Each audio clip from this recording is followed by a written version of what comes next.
What it do? What it do? Happy Wednesday. Welcome to the Hump Day edition of Outlaw Radio. Outlaw Radio, 7:30 p.m. Central Standard Time is when it starts, when I can be here on time. But welcome to the show. My name is Kevin Barnes. I am the militant with a microphone and mouthpiece of the movement, aka the Negro Whisperer, also known in some circles as the world-class smartass, and you'll figure out why as we move along. So welcome to Outlaw Radio. How y'all doing tonight? Good. Foundational Black Americans stand up, 414 stand up. The downtrodden, the disenfranchised, the people who are the runts of the litter, those people who you would say, oh, he or she will never make it. This is the show for you. This is where the underdogs win. So welcome to the show. Courtney, now you come from all different locations. You in Walmart now. Where are you? You at Capitol Court? Where the fuck I'm are at you? Woodman's. Grocery shopping. Okay. We got to get the groceries together. So I'm here with my son, and we're getting it. Getting groceries. Welcome to the show. I don't know how long you're gonna be on till you get in line. Out here, me and my people, we thugging on. So everybody is with me. Don't be thugging in Woodman's. Don't be thugging in Woodman's. Don't be thugging. Got all my people with me. All right. Well, we got a show tonight. All of us, I did my grocery shopping. I usually don't go live when I'm at, Metro Market. We're trying to be well, it's the same. I get off so late now. This whole getting off at 6 p.m. It just fucks up everything. That's late as hell. It seemed like it's okay when you first start, but then as the winter come and everything else, you're like, God damn. Then I thought about the summer. Get off at 6 o'clock in the summer. What the fuck is that? That's not going to be fun. So yeah, man, it's all getting off at 6. I feel like this whole thing is complicated by the fact that we do a whole podcast and you like live in Woodman's, like, because that's not the theme of the show, right? Like, so I just want to do my show. I don't want nothing to do with Woodman's. I'm like Steve the Stoner. You know how you doing the live concerts? I'm the live part of the show. I'm not Steve the Stoner. I'm Kev the Outlaw. I'm Kev the Outlaw. Lady, and I'm live. Okay. Outlaws. Well, let me move into this because, we have a phone number. The phone number is 262-202-5131.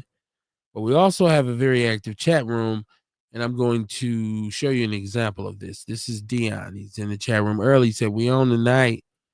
He wants to buy some quests, apparently. He said, let me buy some quests.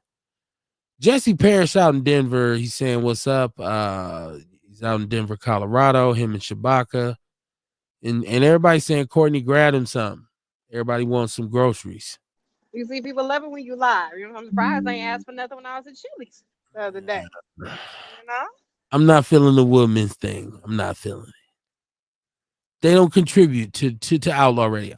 Welcome to Outlaw Radio. Listen, people ask me all the time. They say, well, everybody has a podcast right now. What separates your podcast from anybody else's? And they ask me what it's about. And I always say it's about Black people shit. And then they say, well, what do y'all talk about? And I say, Black people shit. Courtney being in Woodman's right now is Black people shit. Like, you hire Black people to be on your show, they in Woodman's. Like, hey, hey, y'all. Yeah. So Dion said, make sure the phone working. Listen, Haterade. I want to get on this. Haterade. That's what the name of the show is tonight. And it was kind of like clickbait on my part because I don't really believe in hate. Like, people talking about haters. I got people who hating on me. I don't feel like I have any haters. I don't feel like I have anybody who right now is incidentally or purposely trying to, hate on me. I really don't. I don't believe anybody's looking at my life saying, oh, I wish I was him. I hope not. That's good, yeah. That's good. I hope not. No, not because I don't I feel like a lot of us manufacture our haters.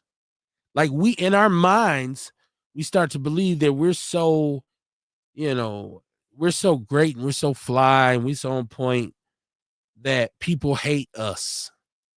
I don't believe I have haters, and I don't believe a lot of y'all have haters. I believe the reality of it is nobody knows who you are and nobody gives a shit. So Damn, yeah. yeah, you wasting energy. Nobody knows you. You're not. I know in our mind we say, well, I gotta believe I'm that. People But be no, knowing us, kids. I was in no, a meeting nobody at work knows you. today, and they was like, "Hey, somebody called up here asking for the juice lady." I'm like, you know what I'm saying? Somebody called my job, look for the. I mean, it was Fletch, but hey, still, God damn Right. it, So right. So wait a minute. First of all, it's we know. somebody who's in the circle. So it's not new love, right? Like, so do you believe you have haters? You think it's people who be like, oh, I hate Courtney. Yeah, I'm it a be some people that when they see me, they like to look on their face. You see certain people, you like, damn, what's wrong with you? Yeah, I'm just walking in the room now. Just let me be. Yeah. I hope. I'm sorry, Dion. Hit me one more time. I wasn't paying attention to the phone. I hope that there's nobody out there who hates me. Like, I'm talking about, like, in the sense that because of something they think I have, because I don't have shit. Yeah, and I Like think you, people they misconstrue. You know, they'll. I ain't been traveling in a minute, but I bet you going to Costa Rica and things like that, motherfucker. Man, this and she all that. And I it's don't like, even travel. That's just what I'm trying to have a saying. little Nobody vacation. should. I don't even travel. Nobody should be like, I hate on the dude who never leaves Milwaukee. Yeah, you don't be posting nothing, Kev. I mean, if you I posted more, don't. It's not their they probably business. would. It's Like he nobody's do. business. You don't know Yeah. what I do. I Right. might be all over the place. Look, somebody But might be hating because you got a family, though. I mean, you think I you mean, all that come because you got on, a man. family that love them. You got kids that's ain't graduated in college. Uh, Think you all that and his kids doing what I you don't know. It I be don't people look like that I in the don't world. look at that as hate. If that's where you're at, I don't think that's hate. I think the way we have to I think that's more envy. See, there's a difference between hate and envy. Yeah. Because Yeah. hate indicates that you're willing to do something to prevent this individual from succeeding. You know what I mean? So envy is Yeah. just like a from afar kind of you just watching what's going on and you saying, and even with that, I would tell a person, you don't envy me. What you want to know is how I did what I've done. And I ain't done shit. But if you want to know how to not do shit, I can tell you how to not do it. So it shouldn't be hate. It shouldn't be hate. Let me get to my chat room where Courtney's in produce. I got Dion on the line. Dion, hold on. Shabaka's on the line. He says, greetings from Sin City. He said, in California, the roof is on fire. We don't need no water. Let the motherfucker burn.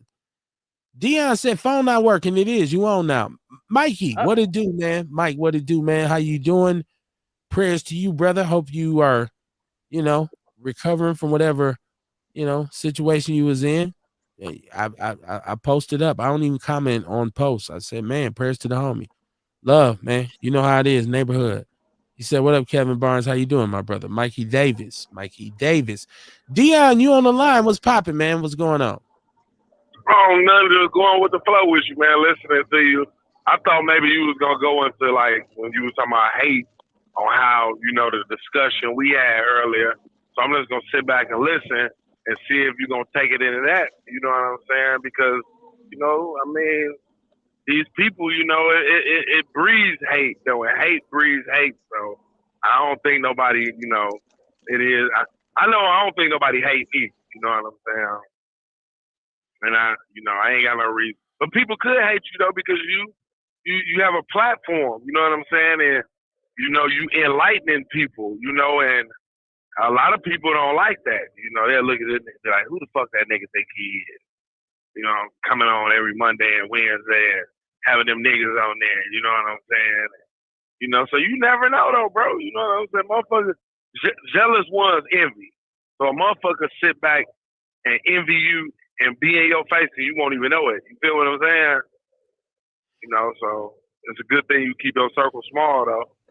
Well, Very first of true. all, let me say what's up to Jeff Crape in the chat room, who is my homeboy. He's down in Texas now, but we grew up in the same neighborhood. We went to King together, played football together. That's a big homie. What it do, man? He said, "What up, fam?" Shabaka said, "Let the haters hate, just be great." See, okay, so let me get to this. Dion was referencing a conversation we had earlier, and I'm going to talk about the story that kicked this off. But when I said hate, because what I told Dion is, hate is a waste of time, right? Like you think about it. If you are in a position lesser than the person who you're hating on, then you're wasting your time. You're not going to get closer to that individual by hating. You have to get to understanding. So I don't hate anybody. I don't hate anybody. I don't hate any group. I have issues with people who disrespect me as a foundational Black American. I have issues with people who don't understand what this really is. I have issues with my people who maybe don't really really get it, but it's not hate, right? Like, so even my enemies, which who the fuck is my enemy? You see the hashtag, not your enemy. I don't have ops. There's no ops. There's no ops. I'm way past that. It's to the point where if you don't like me, right? You hear what I say on this show, you say, I don't like dude. That's fine with me. You still not my enemy until you try to do some shit to me. Then things change. Then I say, okay, now I have an established enemy, somebody who's directly coming at me.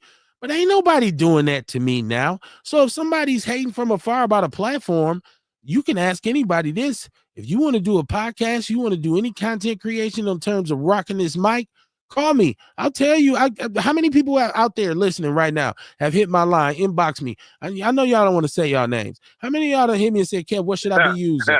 What cord do I need? What machine do I need? What I give it to you free. Here, man, just bang, bang, bang. Stop it. Fuck you hating on me for about a platform. Now, some shit I can't tell you. I can't give it to you because it was given to me by others who are greater than myself. So I can't give you that unless you pay me. It's Outlaw Radio, man. Haterade tonight. Not what you thought it was. About the fact that, do you really have haters? Come on. All y'all right now ask yourself, who hates you? And why do they hate you? Well, do you really got a hater? Are you really walking around like, oh man, I'm finna go up in the grocery? Courtney in the grocery store right now. Courtney, are you looking around like, damn, the haters up in here? I got to get the right vegetables. A minute ago, this lady just walked past, kind of rolled her eyes because I'm on live. You know, some people they think you on live and just think you're doing too much. And like, this motherfucking ear. It's like, damn, you know what I'm doing? I'm just live. You know. But hey, you are in fact in the grocery store walking around live. Like that, I look at you too, but like, oh, this. What you hating for? I mean, I don't think that's hate. Let me live my life. I don't think it's hate. It's mind your business. I might be getting paid from doing it. Mind your business and let me do it. I ain't recording Mama Jenkins, how you doing? She said, feel better. Prayers are up for you. I think she's talking to Mikey or Courtney, because Courtney said she was under the weather earlier this week. Shabaka said, when is a good time to call you, Kev? Well, I mean, it depends on if you want to talk to me personally or you want to be on the show, because you can call right now if you want to be on the show. Personally, it's later hours. Like text me first. Text me first. You can't, what you say, later hours. Right, text me first. He walked in the chat room. He said, a hater is almost like a stalker. They keep you on their minds. Most other people are just jive-ass turkeys talking random shit about people. Fuck them all, though. Mama Jenkins is shouting out Mikey Davis, neighborhood. Mikey Davis. Love Mikey. Love Mike. You know that, man. Atkinson Capitol Drive. That's faux life right there. So thank you, Mama Jenkins. Who else we got him caught up? He said, I have haters because of the truth I speak. I don't have no haters. Like, now maybe there's some people who feel like, okay, well, I wish I was in a certain position, but I don't think they look at me like that because I don't put my business out there. Them motherfuckers don't even know what I do. So I couldn't have haters because they don't know. Now, if you just hating because you don't know, then there's nothing I could do about that. But listen, let's send some prayers to California. Let's send some prayers to the West Side. those fires in LA are serious. And this shit, the Palisades, this shit's like, wow, 49,000 people have been evacuated from their homes so far. Fire. Ohio players say fire. In the city of LA, because normally the fires be in the counties, like in the mountain areas, wilderness. yeah. Well, it's not in South Central LA. It's in the Palisades and Pasadena, I believe, which are adjacent suburbs. So it's visible. There's always a fire there. That motherfucker, that whole city, the whole state of California need to be one big ass sprinkler. Because it be dry there. You know what I'm saying? A motherfucker throw a cigarette butt out. That's how it always starts. They be like, somebody threw a cigarette butt out. Somebody ain't barbecued and let the ambers, this weird shit though. Well, no, this time to go to jail when the cigarette butt on the ground. This one ain't supposed to be about a cigarette butt. This is about the winds, because apparently they have some real crazy winds right now, right? And so there's always forest fires, and if you know nature, forest fires actually help the forest because it actually rejuvenates after the soil is exhausted. But now we're talking about we live there. We're talking about we've built houses there. We have cities that are, we love the scenario. This one ain't a cigarette butt. This one is because they have brush fires. They have forest fires, right? It's actually a natural thing. But this one has gotten out of control because it's done set fire to all of the luxury. Hollywood is literally on fire right now. Kamar's in the building. The Ghetto Witch Doctor's here. What's popping, man? How you doing? There's a fire. Ah, shit. Okay, there we go. Peace. I'm trying to mute myself. That's how you man. Hey, how y'all doing, man? Hey, you're right. It wasn't a cigarette butt. I was just saying, you mess around and go to jail in California throwing a cigarette butt on the ground. Yeah. They real strict on all that type of fire cause and shit.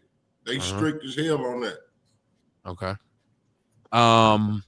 Let me get the chat room. The sun can start a fire out there. Well, who knows how it starts? I mean, shit happens, right? Poof. Right. But it's a natural thing. But Jesse said Palisade is celebrity central. Yeah, I've seen a lot of celebrities. I've seen some celebrities who do podcasts in the hotel, like, I'm broadcasting from the hotel because my shit on fire. I live in the Midwest where we just have snow. Let me floss. Let me floss on all you motherfuckers. Trying to get snowed in. Let me floss on all you motherfuckers who tell me why you leaving the mill because it's cold and it's snow and you go somewhere and it's a fucking forest fire or a hurricane or a mudslide or earthquake. Bring your ass back. It can get an apartment for you in Racine. Jesse said, hold on, I'm talking shit. Mama Jean said, good evening, my Outlaw family. They say the wind started this one, but prayers for those people who have lost. Yes, prayers, no doubt. Jesse's shouting both of y'all out. He said, Kamar and the Juice Lady.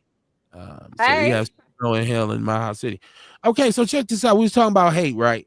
Kamar, I want to bring Kamar up to speed. The name of the show is Haterade, and we were talking about hate from a perspective of, like, do you really have haters? Like, nobody knows who you are. Like, sometimes our ego leads us to believe that we fucking have. Nobody knows you, bro. Right. You got a couple likes on Facebook, and now you got haters, right? Stop.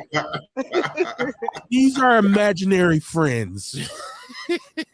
Right. Humility is the thing that balances the scales, right? Like, no matter if you get a couple likes, if you get a couple follows, like we got some shows. I'm like, damn, we had that many thousands of people listening, but I'm not walking around the next day like I'm the new Tom Joyner and shit. I'm the fly jock right now, right? I'm still, nobody knows me, right? That's what I'm saying. I don't have no hater. Hey, because your next video gonna bring you back down to earth when nobody will look it's at 50 that views, and it's, you know what I'm saying? You're gonna be brought back down to earth real quick. Welcome back, nigga. So You I'm know what I'm saying saying? You might get lucky. You might get lucky and catch a bunch of views.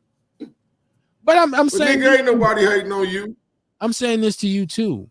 If you out there listening right now and you actually can identify somebody that you hate, and see, words mean something to me. Damn, that you hate, not the hater, but the I person ain't you talking hate. about motherfucker I don't like, somebody who I don't fuck with, or somebody like I'm talking about motherfucker I hate. I can't think of anybody on this earth that I actually hate. I don't think people hate other people for the stuff they doing. I think they probably hate that they ain't doing it. And I ain't saying that in a bad way. You know what I mean? Like it's something I want to do, but damn, they doing it. I want to do it, but damn, and you know what I'm saying? Like I ain't trying to say it's in a bad way, but like they really ain't. I don't think it's really hate. It's just that I'm frustrated that I can't do it. Like that lady want to go live in the stove, and I'm going live in the stove. She can't do what I'm doing. She won't. That's not hate. She ain't got the nerve. That's like she hating. She hates. This where I'm at. She want to go live. This where I'm at. This where I'm at, Courtney. You want to do what I'm doing. You know what? If she hated, damn, Courtney is going off. Well, no, hold on. If she hated the fact that you was live, I'm gonna tell you about hate. So because people don't understand, anger has levels too. If she hated you for being live, she would have smacked your phone out your hand and smacked you in your shit. That's hate. Okay. No. Listen, you said once again, I said words mean something, right? Now, if I'm a little perturbed by it, because I done been in the store somewhere and somebody was live, I'm like they start a fight with you or something. If I hate you, I'm fucking you up. If I hate you, right? Fuck your phone and throw your shit to the back of Woodman. Nigga, I hate you. Let's fight. That's hate. That's not you don't have haters. She's not your hater. She's just a little thrown off by what you're doing. You understand what I'm saying? Look at her big mouth ass all on social media. Right. All in the grocery store and shit. But she's gonna keep it moving. She's gonna keep it moving and go through checkout and leave the fucking store and tell somebody, yeah, there's this bitch in there with her phone all live. But that's not hate. That's not hate.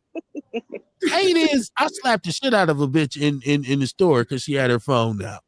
Damn, you was really. That ain't necessarily got to be hate either. You just slap the shit out of somebody. No, that's hate. If I put my hands on you, I absolutely hate you. I'm disgusted with you.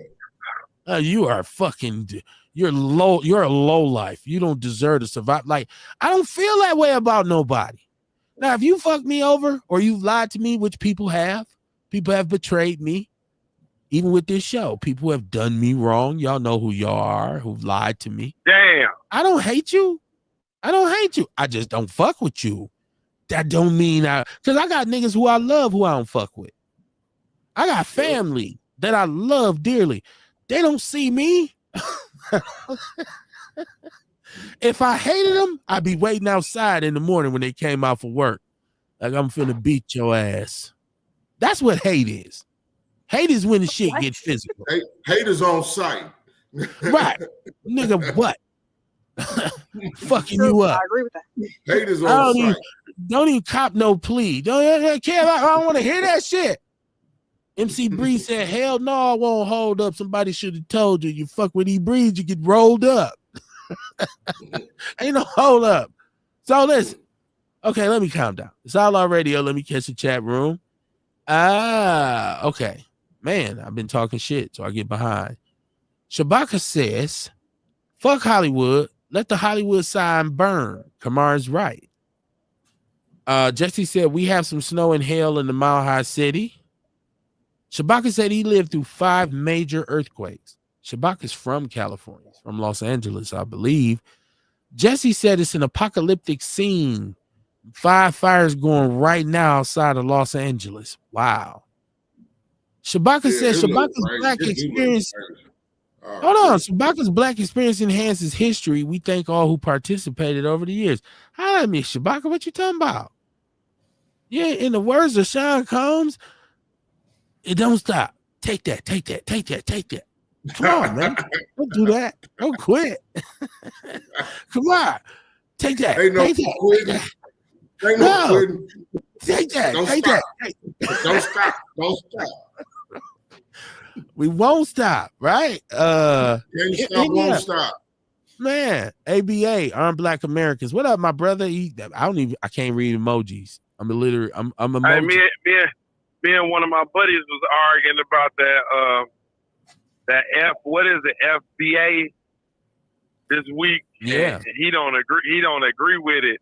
But I had to like break it down to him, you know what I'm saying? But he still don't agree with it though, you know. Like always some niggas ain't gonna agree with some shit. That's the problem. Yeah. If you got, like I told him, I said, if you got people that's from Nigeria and their parents came over here and they was born over here, they are not basically what foundational Black Americans. They're not those people. They're Black, but they're not found. No, we're all Black. No. And I was telling them, like, that's where the reparations kind of get misconstrued at with situations like that. You know what I'm saying? So, Dion, you know what the greatest thing about this is? What? Whether people want to accept it or not, this conversation has taken absolute flight. Foundational Black Americans. The delineation movement is real. Now, we've been talking about this on our show for a very long time. And if you're a fellow outlaw, part of the outlaw family, a lot of y'all know this conversation has been on and popping for years over here. I have long stated that Black people are the only true Americans. There is no culture that touches us when it comes to innovation, understanding, knowledge, culture, wisdom. No other culture is even close, right? This culture, everybody on this planet wants to be a Black American, but they want to back off when the bullshit that come with it comes, right? Find an open lane. Hell yeah. You think about the fact that when you talk about civil rights, that is not Black. That's not Black.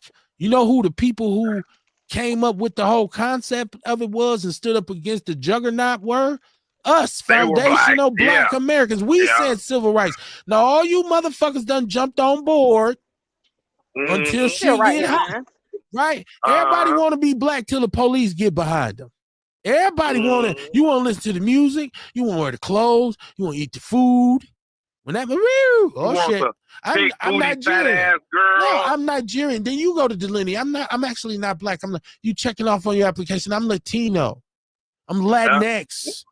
I'm Italian. Was talking about that today. So that foundational Black shit, whether your man wants to accept it or not, if his people come from a certain place, he can't deny it. This is one thing about this movement that's beautiful. If you can identify familiarly, I'm making up a word, familiarly, meaning through your family, to the South that were slaves, it don't matter. It don't matter if you want to accept it or not, nigga. Welcome to the club. You're a foundational Black American. Now, when we get these reparations for us and get rid of all of the tethers, like DMX said in Belly, I bet you jump back on my dick. No diddy. What's Michelle was talking about that today on the radio. Who is this Michelle? I don't know any Michelle. You know Michelle Bryan, baby. No, you don't know Michelle. You know, yeah, all right. They was talking about how Who's Michelle? We suffered the dog biting and the water hose and all that bullshit. But everybody else want to come along and reap the benefits of our suffrage. You know, because they was talking about some Chinese guy and he had broke it down. You know, and it's real life. Like other nationalities look at us and you know, the white people as indoctrinated them. That's why earlier when I was talking about you, when I was telling you how much I hate the motherfuckers, you know what I'm saying? The other people have indoctrinated them and they look at us like we ain't shit. But our parents and grandparents and people that was before us got watered down with water hose and bit with dogs and hit across the head with billy clubs to try to go sit at the counter to eat, to vote, to do all that. And the stinking ass Mexicans and the fucking Chinese people and the Hmongs and every other motherfucker that ain't Black, they come along and act like, you know, they listen. But you know what? Don't do Mexicans the chickens like gonna come that. home to roost. Don't do the chickens gonna motherfucking come home to roost. Dion, give me a second. Let me catch my chat room. I don't want to get behind because Courtney started talking shit to me even in Woodman's. Like, yeah, read the chat room. and she over there looking at I Vienna will. sausage and shit. I mean, no, not. Oh, my son that he missed. I got a See, I shouldn't even said that because Dion. Not with Dion. No. Right. That was my fault. Let me give myself one of these. Jermaine Anderson, what's up, brother? He's down in Shreveport, Louisiana, man. How you doing? Jermaine, you hit me, but this is the thing, and I'll tell anybody this. Don't call me on Messenger. Don't ever call me on I'm never going to answer that shit. Do not call me on Messenger. I'm not trying to be, like I said, I'm nobody. But don't call me. I'm never. My kids could call me on Messenger. I wouldn't answer it. I'd be like, why are you got my phone? Call my phone. You don't have my phone number, but that's what I would tell them. Don't call me on Messenger. I wasn't trying to dish you, but I'm never answering that. We can talk. We'll chop it up. If you want to, I know you want to represent for what's going on in Shreveport. I know that there's a crisis down there with housing right now. You had spoke to it. You came on the show. I understand. You got more you want to get off your chest, but don't call me on Messenger. Jesse said, Kev, Spreakers absorb Blog Talk. That's what Shabak is referring to. Well, Blog Talk was trash, and we left Spreaker and went solo dolo, right, Kamar? We was on Kev Care Radio for a minute because we didn't even have a service. I had like 3-4 cameras hooked up down here. I mess with StreamYard now. But I told you all that Blog Talk was dead technology. And it doesn't surprise me that Spreaker was too, because they wouldn't let us go visual. And the game is going visual. That's why I hopped off of there. Holla at me, man. Holla at me. I told you, holla at me. Ewok in the chat room, he said our culture decided to stop using the word hater to describe jealous and envious people, so you can't use the dictionary version of the word, Kev. Well, I get okay, even if we're talking about ebonics, right? Ebonically, when we talk about hate. I don't care.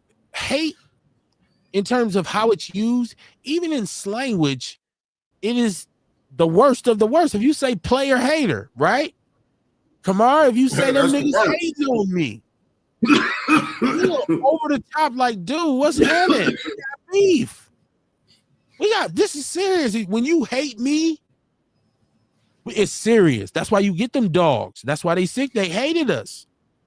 That's why that was hate, Kamar. That's when we had haters. Look at them free ass niggers. Hey, you know what else though? Like, look how hate is like misconstrued now too. You know what I mean? Like, if you go to a business, you go to a black business, and something ain't right, and you go tell somebody about it, about your service you took. You know what I'm saying? You hating on me. Now, if the business hear about it, you hating. You hating on me. Yeah. Well, if I'd have came in there and knocked everything off my table, it's not. You know what, Kamar, be hate if me and five of us the next day was in front of the door saying, "Don't eat here." That's hate. That's like, no, we don't even want you to get no money. Me just saying, you know, the meatloaf was cold, and you know, service was like, it's about fucking hating on me. Words mean something. But check this out. I know what y'all want to talk about. I know everybody want to talk about the shit, right? But we got to get it off. Let me see. You're right though, Ernest, because we play with words. Sometimes we use words that mean something and we just throw them out there. I think that's the point I'm trying to make, Kamar, is that language is language, right? So when you say certain shit, hate is thrown around like love. Right. Well, right. You say, man, I got love for you. Man, I love that shit. My niggas got love for me. Love, bro. Love. There's love out here in these streets. Right. Come on, man. Come on, man. Outlaw shit. That's what I'm saying. That's where I was trying to go. Around, you know what I mean? And like with a lot of shit like that, like we really have to get back to the meaning of the word. Like, you know what I mean? Like, people talk and they talk around shit. The way the English language is set up. You know what I'm saying? Like, you could say hating, but no, that really ain't hate. You could say love, but you really don't love. When Dion and I spoke earlier, what I told him was, I said, hate is a waste of time. Kamar, it's a waste of time. It takes energy to really hate somebody. I guess that's what I'm trying to make Waste of energy. trying to explain the words because I have to go out my way to hate you. Yeah. Because I got shit to do. So if I take People be any going time out their away way, from what Kev. I'm doing to fuck with you, it's a Right. waste of time. It's like, what Right. am I doing? It's Right? People do that hindering every me. day, I'm letting this Kev. shit. I'm letting that shit hinder me. Just Right. like people So go out their way. While to argue, my brain could be on something creative. I could be creating something slick. You know what I'm saying? But here I am thinking about this Negro. I'm over there. I'm over Haters there. got time You know to what I'm hate people. saying? They got time. Well, Courtney, I think so. What we talk about is people who may just be negative Nancy's, anyways, right? Like I keep saying, I don't believe in bad black people. I don't believe in bad white people. I just believe in bad people. Yeah. And there's certain types. There's personality types where that's just who they are. And they never seem to make any progress or move forward because that is their mentality. And until they check that mentality, it's on them. It doesn't affect my bottom line is what I'm saying. Because I'm not paying them enough attention to say, whatever he or she is doing, it can't affect me. I've insulated myself from this. Right. So people say, well, what is the solution? What you do about all these haters? You don't worry about them. You don't think about them. You don't acknowledge them. You focus on who you are. Yep. Because I can look at it and say, man, I should, but no, I shouldn't. You know what I'm saying? Come on. You know what I should do? You shouldn't do it. That's what you should do. You shouldn't do it. Take that energy and put it in a different box. I'm here to tell you it will pay off. Work for me very well. So you don't have hate. You don't hate how like every day we just seeing like I didn't like how the vice president got snubbed. You know what I'm saying? When the whole ass nigga didn't want to shake her hand. Yes. You know what I'm saying? Like, come on, man. I can't, man. I just don't have that forgiving heart like that. Like, he didn't ask me for my forgiveness. He didn't ask me, was he wrong? He didn't call me and say, should I shake Kamala hand? I don't know this motherfucker from a can of paint. No, I'm just talking about in general. Like, that is on her. Now, hold on. I tell Kamala this. Where your husband at? Where your husband at? See, this is what you get for being married to that old white man. Because if Kev was there and you'd have done that to Shishi, they'd have had some after the motherfucking event footage where I'd have been like, say, man, punk it would have been a Will Smith moment. Right, that's what I'm saying. That's what bed wenches unite. Keep my wife's name out your mouth. Yeah. Ice Cube said, wenches unite. Ice Cube said, smack your ass like Will did Chris, give a demonstration in front of the nation. Y'all better go listen to Cube Ego, man. Cube made the album of the year, man. That Cube got two of the coldest songs. Give a demonstration in front of the nation. Say, man, don't you ever disrespect my motherfucking wife like that, white boy. I mean, shit, we rich. I got to file and give. I'm the husband. But that's what she get for having that old, she got that old colonizer where he's like, well, babe, we what Michelle say? We go high when they go low. You're right, baby. Yeah, I'm so sick of that shit right there. We go high when they go low. I do. I remember the other day, it was this post on Facebook, and it was this black man, flight attendant, and he was holding this white woman's hand, and they said she was scared, and he sat in the aisle and held her hand the whole time. Kev, you know me, I commented, and I was like, only a black person would do that. I was like, because he wouldn't have got the same love. Woo, these white folks boxing me, Kev. You're stupid, just like you look stupid like your fucking comment, stupid cunt. Oh, they're angry. I'm getting the spam messages. I got like 90 comments. I do have some haters from the white folks. They hated that comment. Just keeping racism alive. Yeah, I'll be on that. It's just Courtney, you're the problem. Hey, Courtney. Outside of all the comments that they made on Facebook, did any of them call your job? Ooh, I mean, luckily I ain't got it posted. Well, no, don't say luckily. No, don't say luckily. Did any of them? Hold on, wait, hold on. I'm asking her a question, Dion. Don't jump out. Don't you try and jump out the window. Let me jump out the window. Courtney, you got to work the next day, right? Yeah, ain't nobody called. Nobody called, right? So that means they might have sent you a Facebook comment, but they ain't really doing shit to affect your bottom line. They are not haters. They're critics. Wait, hold on, Kev. They criticize a Facebook post. You know my real name. That's not my real name on Facebook. My name is Dion for short, but my real name ain't on there. I got into it. I changed my real name because I got into it with a white guy when Mike Brown had got killed. And I just went in, toe in. Brrr. The man looked me up, screenshotted my record, screenshotted my address, and all type of shit. I changed my name on there. That's hate. And I got to be careful when I be on Twitter, too, because my name is on Twitter. You know what I'm saying? My real name on there. So, yeah. Y'all got into it, and he just did some petty shit. I don't know. That wasn't hating. He just got more petty than you. Scared you. Shook you up, made you change your name. That's what that was. Change his name, man. Don't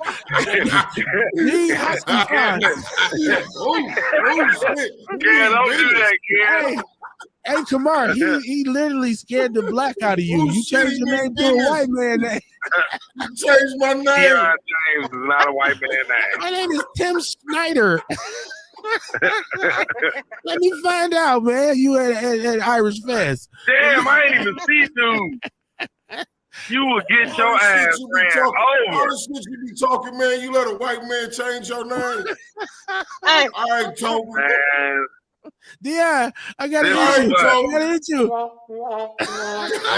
This is not the platform for that, fellas. This is not the platform for that. Woo! Listen, let me get a phone number. 262-202-5131. The chat room's probably. Let me catch the chat room. This shit is many. It's too much, man. That's why I do this shit for free. Hint. Hit the goddamn cash. Tell me that story, man. Why you do that? Kumar, hold on, Kumar. Kumar, let me get the chat room, man.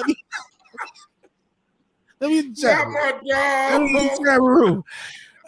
Jesse said, agreed, Kev. The delineation movement has taken flight. Yes, sir. Yes, sir, Jesse. Shabaka said, I'm still a diasporic African. Okay, there you go. Shabaka, you got the right. One thing about this, I said this. I was watching the show. I said, maybe I shouldn't use so much profanity. Because I started the show, I was saying, don't get me wrong. You can call yourself whatever the fuck you want to. I was like, damn, I'll never get monetized. Let me get myself one of them. Jesse said they want our rhythm, but not our blues, right? They want. That's right. Man, that's deep right there. They want our rhythm, but not our. Oh shit! Hey Jesse, I'm still in the shit. And if I say it on YouTube and that one make me take off, don't come back. Talking about Kev. Nights like this, yang. Shabaki said we were stripped of our culture by the raping, slave trading pedophiles. Absolutely. Who disagrees with that? I think that's was stripped of his name. Right. In 2020 and shit. No wonder you keep saying I'm traumatized by slavery. All the way here. He should have told me a long time ago, do you know they took my name? I would have never been arguing with him, man. This is not the platform for that, fellas. This is not the platform. Woo, shit. Man. People could do harm to you, though. But you laughing and joking. But if a motherfucker screenshot all your information and shit like that. No, hold on, Dion. First of all, we ain't laughing like we laughing because you so hard all the time on the show, no Diddy. Like, yeah, big sixes, geez, nigga, I slapped these hoes, nigga, I whipped these niggas' ass. Nigga, like a white man made me change my name. No. It was for protection, though. Like you in the witness protection program from a white man? You in the witness protection? I see you guys. You comical tonight. Yeah. I'm not trying to be. I'm not your enemy. I'm not your enemy. My bad. She ain't gonna defend for me. It's in the background laughing like hell no. Damn, for real. No, man. You outlaw, man. You outlaw, man. Shit. Every time I fuck up on this microphone, y'all get at me and like don't. That was before you was an outlaw. No, was it? Did you have you changed your name? No. I ain't heard. That was before you was outlaw. You all good now, Dion. You all good now. Hey, Kamar been knowing you. He been knowing you since high school, so he know your real name too. Somebody need to turn D100 down. Somebody need to turn Steve Harvey down. That's Courtney. She in her car. Courtney, you gotta I'm turn not 98. listening to nothing in my car. I'm gonna need y'all to calm down. I only have us in my car. I don't have Somebody nothing playing else going. Shatavia B and shit. We don't That ain't promote me. that shit on here. Yeah. I just did support her by saying her name. Jesse said, thanks, Kev. I've been saying this for at least 6 years now. Oh, man, listen, I'm really for the FBA shit. I wouldn't give a fuck. I've been looking, listen, I've been looking for that identity for my whole life. I'm growing up, I was like, no, I ain't colored. I ain't no African American. I sure ain't no nigga hard R. I'm a foundational Black American. I went to Mississippi. Yeah. I seen the plots that my mother and we have land that we've owned for hundreds of years, still in my family right now. There's Mallet Road. There's Barnes Road. I'm an American. I'm a product of the Great Migration. Yeah. So I've been looking for that shit forever. Like, you know what? I'm with that shit. It was like me finding EBA all over again. What part of Mississippi your family from? Capital. I was going to say capital. I said capital. I mean Kosciuszko. I said Capitol Drive in Mississippi. No, Kamar, that ain't where they from. That's the capital in Mississippi. No, they ain't where they from. They're from Kosciuszko. Deion Carter, my homeboy, man. Man, love for Deion. I always have to acknowledge Deion. That's one of my oldest and dearest friends. He said real shit. Jermaine Anderson, he said that's a crutch. He said civil rights. Hold on, let me get this. Civil rights movement, they used it for a crutch. Well, they used it. It was just like, you go with the trend. So we're such trendsetters. And we looked at the way we was being treated and said, we finna make this a movement. Look, we hooked songs, movies, paintings, poems. We hooked it. There's an art museum with nothing but civil rights shit in it. Martin Luther King did the greatest. He was Puffy. Before Puffy, I Have a Dream. That shit was a rap song. But this is us. Mexicans wasn't doing it. Nobody remembers none of Cesar Chavez's speeches. No. You remember my Martin Luther King shit, right? We set the trend that made every other minority say, hey, man, we deserve some shit too. But then they turn around and give these motherfuckers reparations before they give them to us because we didn't delineate. No, they identified themselves off top. They said, hold on, though. We're Mexicans. We're Native. We're indigenous Americans. Do you ever hear Indians say, I ain't no motherfucking indigenous American. I'm an Indian. You never hear that shit. No, because they Native American. No, because they have their own code. Yeah. They delineated from everybody else. Now, when it comes to civil rights, they say, well, I deserve mine too. But you know who brought that shit to the forefront? Foundational Black America. That's all I'm saying. That's just in facts, Deion. They want to use us like mules. Now they can hold their own nuts. Jermaine said they're using us, using our suffering for their own take.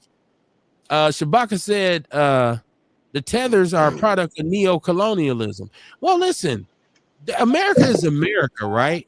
And we realize a lot of people came here looking for the shit that we got now, but it wasn't like that when they got here. It took our blood, it took our compromise, it took our dedication, our perseverance to get the shit. So now they can come in and jump right in. Oh, I got a minority. White women jumped in on the shit. I'm a minority. I'm a minority. She got a whole grant behind the shit. Yeah, but the chickens about to come on. Hold on. Oh, white women are feminists. They said we're burning our bras. We don't even need men. Come on, black woman. Fuck them. Stop it, man. Y'all copycats. Everybody's copying us. But they don't want to give us our credit. We get left behind. See, we the most popular shit. Our culture sell around the world. It's a motherfucking Bucharest with a Kango. Right goddamn now. And some gold teeth. What do that mean? So how in this country am I discounted? Why should I? That's what I'm saying. I ain't got no haters. It's business as usual for me. All y'all the fucking same. I focus on myself, and I think we should focus on ourselves collectively. I think that's the only way past this. Let me see. He's saying, thanks, brother. I was just letting him know because I was telling him about don't call me on Messenger. Said, thanks, brother. I said, yeah, I'm StreamYard. I'm on StreamYard too. Yeah, I've considered changing what I use, because there's Evux now, which is similar, and I still might do this. But I wanted to say this: shout out to Antonia Anderson and the Hip Hop Museum, because she has extended her hand to myself and the Outlaws to do some lives from the Hip Hop Museum. And I thought about how dope this shit actually could be if we go live from the Hip Hop Museum. Because I've been on your show before too, ain't yes, I've worked with Antonia at St. Charles 20 years ago. So I know her. Yeah, so we know each other, but you know, we work together with the kids and shit. And so yeah, she gave us some props this morning. She put up a post and talked about the first podcast she was ever on was Outlaw Radio. And Kamar, you remember that? Yeah, that was before we even that was years ago. When she first started doing the Hip Hop Museum. So she was saying to me, like, what's happening? Let's do this. And so that's coming. So everybody who's been saying, I want to see Outlaw Radio do a live, we're going to come live from the Hip Hop Museum. I'm live right now. From Whole Foods now. Just to let y'all know. Right. I'm talking about Hip Hop Museum. You talking about I'm in Whole Foods. I hate spending government money. You voted for somebody else. That's what I hate. On the real. See what Cornell West I voted. But you don't hate it. Even if I would have voted for Kamala, she ain't win, so who cares? Well, it don't make no difference. I got some shit about Trump. Y'all hold on. Let me get this chat room. Trump this shit finna be funny. Y'all do know he getting inaugurated on MLK Day, right? Oh, it's that's what I'm saying. Yeah. It's about to go down. Jermaine is talking about in California. Shabaka, let me catch the chat room. Kamala is a high mileage job for bed wenching. I don't know if she fucked with Willie. She wasn't bed wenching. Y'all was hating on her because she fucked old Willie. Willie's a player. He's a mayor. I'm happy the mayor of San Francisco had sex with a woman, because San Francisco is synonymous with it's what is this synonymous with? Homosexuality. Asian food and Asians. Well, no, I'm talking about Willie said nah. Right. So I'm not mad at Willie and them. I don't know what was going on between Kamala and them up in that office. Let's stop judging that man and that woman for doing grown folk business. What up, Ace Cooley? How you doing, man? How you doing? Y'all share this show. Please share the show. Please share the show. We need to get it in front of more eyes, especially before we do this live, man. Y'all just don't know. This is about to be epic with what we're about to do with Outlaw Radio. Ace said it's time to be on some real fuck mofo shit. Well, you gotta go, Kamar. You have to go inside, right? Before you come outside. Right. If inside is bad, outside is gonna be worse. You feel me? Right.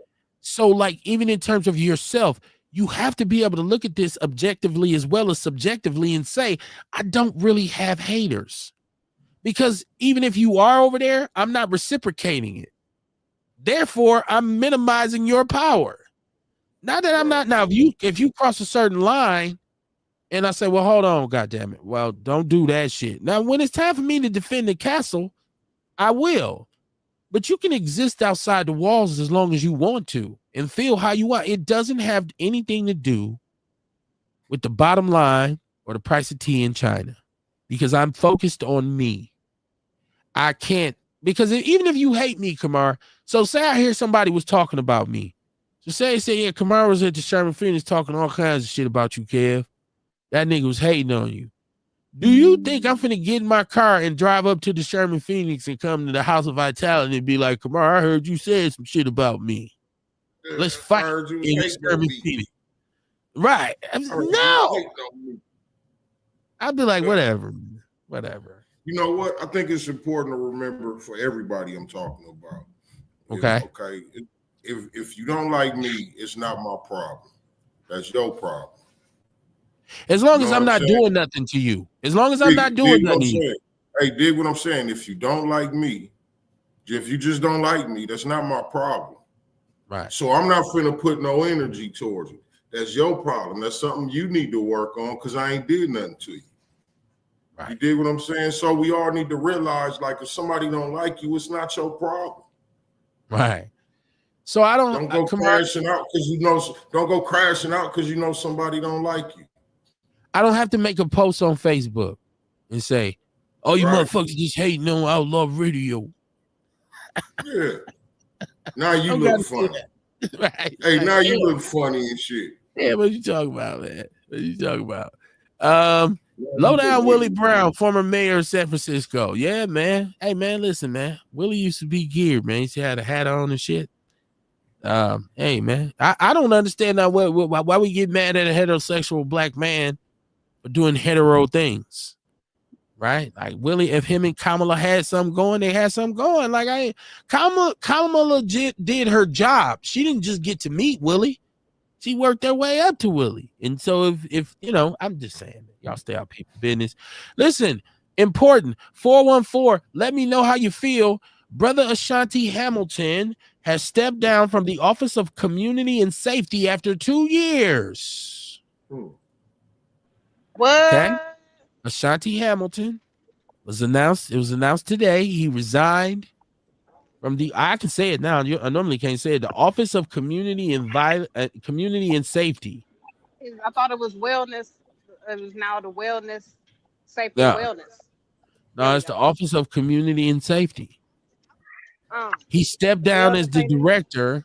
They said he's going to the private sector. And people said, well, why did he step down? Well, right now we have this pronounced decrease in violence and homicide. Rapes have gone down. Assaults have gone down over the last 2 years. The mayor said that Ashanti was an important part of that through his efforts that he put up through this whole initiative. And so, yeah, he done his job. He's riding off into the sunset. He's going off slowly in the night. There might be more money in the private sector. Yeah. Well, I'm sure it is. I'm sure that he can be a professor at a major university right now. And I mean, I wouldn't talk about the man money. I want to talk about his money. I just want to talk about, after 2 years, what can we directly point to that caused the decrease? And there's a fairly substantial decrease in homicides. We're talking about nearly 40%, I believe.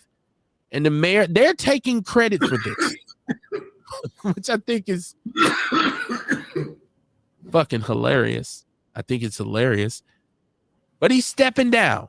But if anybody out there can tell me what their initiatives are right now, the Office of Community and Safety, what are their initiatives? Because I'd like to big up the individuals who are doing the work. It's anytime our mayor gets involved, I'm already side-eyeing, because I remember how he tried to lie to us about what was going on in the school system with MPS when the referendum came. It was bullshit. We pointed it out, what he said here on Outlaw Radio, when he said he didn't even know what was going on, and then he called the superintendent by name, like, I'm going to call K-Dog. And then he lied to us and said that the Hackham was doing well. It was doing better. He heard better. Whole time the feds had already done an investigation and said that there was fraud being committed. So when he comes in and says he's been a pivotal part of what we've done, I'm like, nah. That made me not believe it just because he said it. Because he's never spoken straight with us. Let me see. Mama Jenkins in the chat room. She said, listen, I'd be happy as hell that a person don't like me. As a matter of fact, my life is much smoother when they don't like me. Just stay the hell out of my way. Lord have mercy.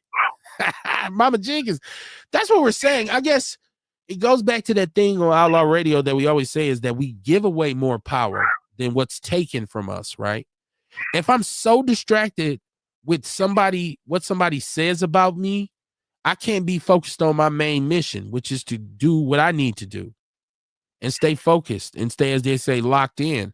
So, yeah, I mean, you might be on the sideline. I will never know unless somebody tell me. Usually the person who passed the message, I don't trust them either, because if they talked about me with you, then you talk about me with them. So I can't trust you either. You're a message passer, right? See how it goes, Dion? It's easy. It becomes easy to get rid of people. Like, well, fuck both of y'all. The only thing you can tell me is that you said, now, if you caught me on the spot and say, hey, Kev, I'm sitting here with this nigga right now, man. This nigga popping a lot of shit about you, man. And I say, hey, man, what you talking about, bro? And you say it to his face. Tell him what you just told me. See, that's real shit. Then I say, oh, okay, homie, you was looking out for me, but don't come to me after the fact and say, man, dude said, because you was saying too. But you know, it is real. Like, I never understood that. You know what I'm saying? How I don't even understand the concept of hating on another man by what he did or what he got, because it ain't none of my business of what he did or what he got. Matter of fact, shit, I might want what he got, and I want to know how he did it, or fuck it, I'll do it my way how I get it, you know? Like, so, because first of all, if you my guy and you getting it, what you supposed to do is turn that over with me and say, hey, bro, check this out. This is what I did, man. You know, you could do. That's part of us being, you know, us being homeboys. I don't want what you got. Ain't real, though. I don't want what you got. I want to do my thing the way you're doing your thing. It's not that I want your same carpet, your same couch. I want you to be able to say, well, baby, we going over there to eat tonight. Dude, they got their little crib too. Now, if I see you the type of motherfucker that want to shit on me because you got it and I don't, then I cut you off too. I cut you off too. Yeah, that's a form of hate. That's a form of hate too. But one thing I notice about life, and this is how I sum it up: if you doing too good, motherfuckers are like, you think you all that because you doing good. And if you doing bad, motherfuckers are like, you need to get up and do something with yourself. So fuck what a motherfucker think of me. You know what I'm saying? I worry about what I think of myself. You know what I'm saying? Like, I know if I'm fucking up. I know if I'm doing wrong. Like, I'm fucking up right now. You know, I snacked a little bit too much today. You know what I'm saying? And that's wrong, because I stopped drinking the energy drink. So far, I've been doing good. I don't know what today's date is, the 7th or some shit like that. Same. But I've been doing good, so I got to cut out on my chips and other shit. But, you know, other than that, and you know, well, see, I worry about me. But there ain't nobody. Look, I ate some hog head cheese and crackers last night. I literally ate hog head cheese and crackers last night. It ain't nobody business. I know I shouldn't be eating that, right? So when we start talking about that, I'll be like, you already know, nigga, you ate some hog head cheese last night. But I ain't telling nobody. Did I put it on Facebook? Look what I'm eating tonight. motherfucker won't know unless I tell them. That's what I'm saying. I don't worry about what people think. Stephanie Bowles, how you doing? She said, lie, lie, lie. I think she's talking about our mayor. Look, man, shout out to dude, but bruh, gotta stop lying. I believe 8 Ball and MJG, one of my favorite songs. It was on Mr. Mike album's called Stop Lying. You need to start telling the truth. Stop lying. That's a dope ass song. If you ever want to hear a real ass rap song, 8 Ball and MJG on Mr. Mike's album, Stop Lying. Holy shit, what a song. Shabaka said the fire that just started in the Hollywood Hills. Bye-bye Hollywood sign. It was broken down before. It used to say Hollywood land, and they rebuilt it. They'll rebuild it. Insurance, they said insurance companies right now are trying to stop, you know, giving people coverage. If they allow the insurance industry to do that, there needs to be federal regulations to shut the insurance. They do that all the time, though. Like, if you move to a place with hurricanes or tornadoes or floods, they will refuse to insure you. They will refuse to insure you. And that's why they think. That's why they're trying to say little Luigi in New York is a hero right now, because he killed the health insurance dude, and we know they do the same thing with healthcare. You see my Luigi on my chest, though? You see him? You see him? Oh wow! Belt strapped on. Be careful with that. The police pull you over, put that shit in the back seat. Be careful. No, I got Mario on the other one now. Okay. Well, okay. Well, if you just had Luigi, they'd be like, "What you trying to say?" Right? Ace Cooley, he said, "Yes, we do give away too much power. Economically, we give away power. Listen, because we acquiesce, we defer. I got a pair of some. Listen, I'm not gonna sit here and tell you I ain't got no name brand shit." Because the belief is that you pay for quality, right? Mm-hmm. And so when you get you a little something, you get your little issue, you want things of quality. And the way our economy goes, you're led to believe the more you pay, the better it'll be. It does become egregious. It does become crazy when you start to do like over the top fashion. I'm going to go and pay $500 for a sweatshirt. Well, if you got it, right? Like I'm just saying, but you are thinking, well, this is the highest quality shit. When a lot of times it's the same shit with a different badge, But we play into that. We'll go, listen, man, you want to be fresh. One thing about black people, we want to be fresh. Don't give a fuck. Hell We yeah. want to be fresh. And whatever this name mean on this shirt or this purse or these shoes or this car, I'm buying into the thing, to the hope that I have enough money to purchase quality items. But none of that shit's black owned. And you'll go through the hood with your Gucci bag and your Ferragamos and your BCBG and then complain about why black people don't spend no money with us. Look at your goddamn wardrobe. So yeah, we give it, and I ain't mad at y'all. Go get your shit. Be clean, because we'll rib on each other too. Mama Jenkins said another black soul from the city getting paid big. Taxpayers bucks. It takes too much energy to be bothered with assholes. I'm glad he gone. He didn't do shit. No way. Hey, there's a lot. I've met and spoken with Ashanti Hamilton before. Once again, this is why I don't talk down on black men. I was able to have a conversation with Ashanti Hamilton that some brothers probably wouldn't get to have. We really talked about the nuts and bolts of things. I happened to be at a meeting that I don't like to talk about because I didn't want to be there. But I don't have a problem with the brother. And go and do your thing, man. I mean, once again, I don't hate you because I'm not looking for you. I'm not. If I start talking about I hate this motherfucker, then it's I'm wasting my own time. Because you getting your money. He said you had some pig feet with that hog head cheese. No, just hog head cheese. See, I live in Milwaukee, Wisconsin. I live on the north side, and we are a cultural epicenter. So I can go and purchase Glorious Malone, which is a black-owned factory, and purchase what they call South. White people call it South. We call it hog head cheese. Did you say you had hog head and pig feet? Did you have He both? said I had pig feet. I don't eat pig feet, but I will fuck some hog head cheese and some crackers up. Okay. I don't eat pig feet, though. Okay. But even if I did, who cares? Yeah. Right. Who the fuck cares?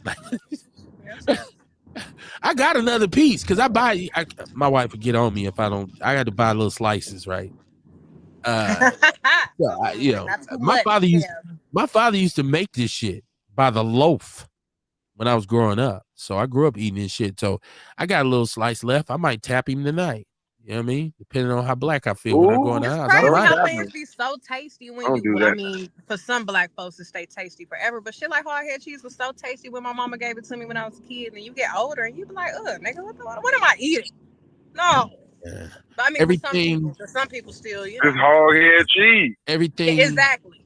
Almost everything my mother ever fed me as a youngster growing up, except for one thing, I still eat. Because my mother would eat pork skins, she would eat peanuts, she would eat pecans, as all this shit, right? She'd eat hog head cheese, liver cheese, sardines.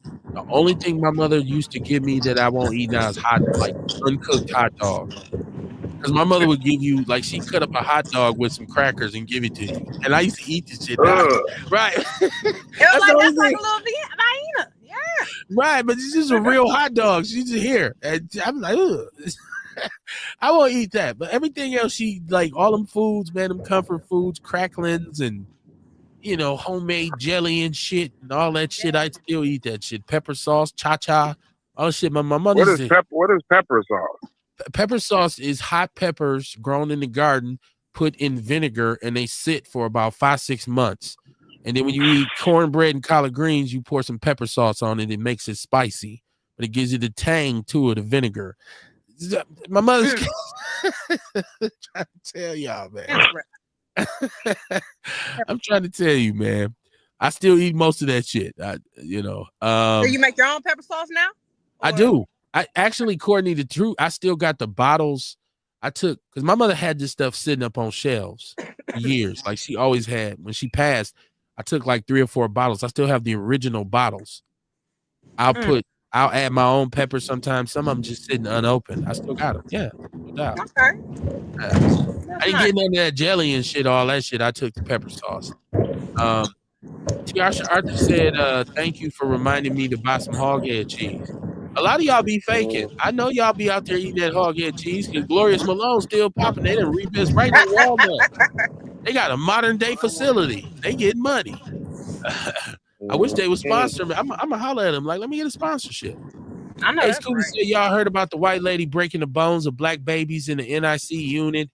We did. That is what Dion got at me about earlier. 26-year-old Erin.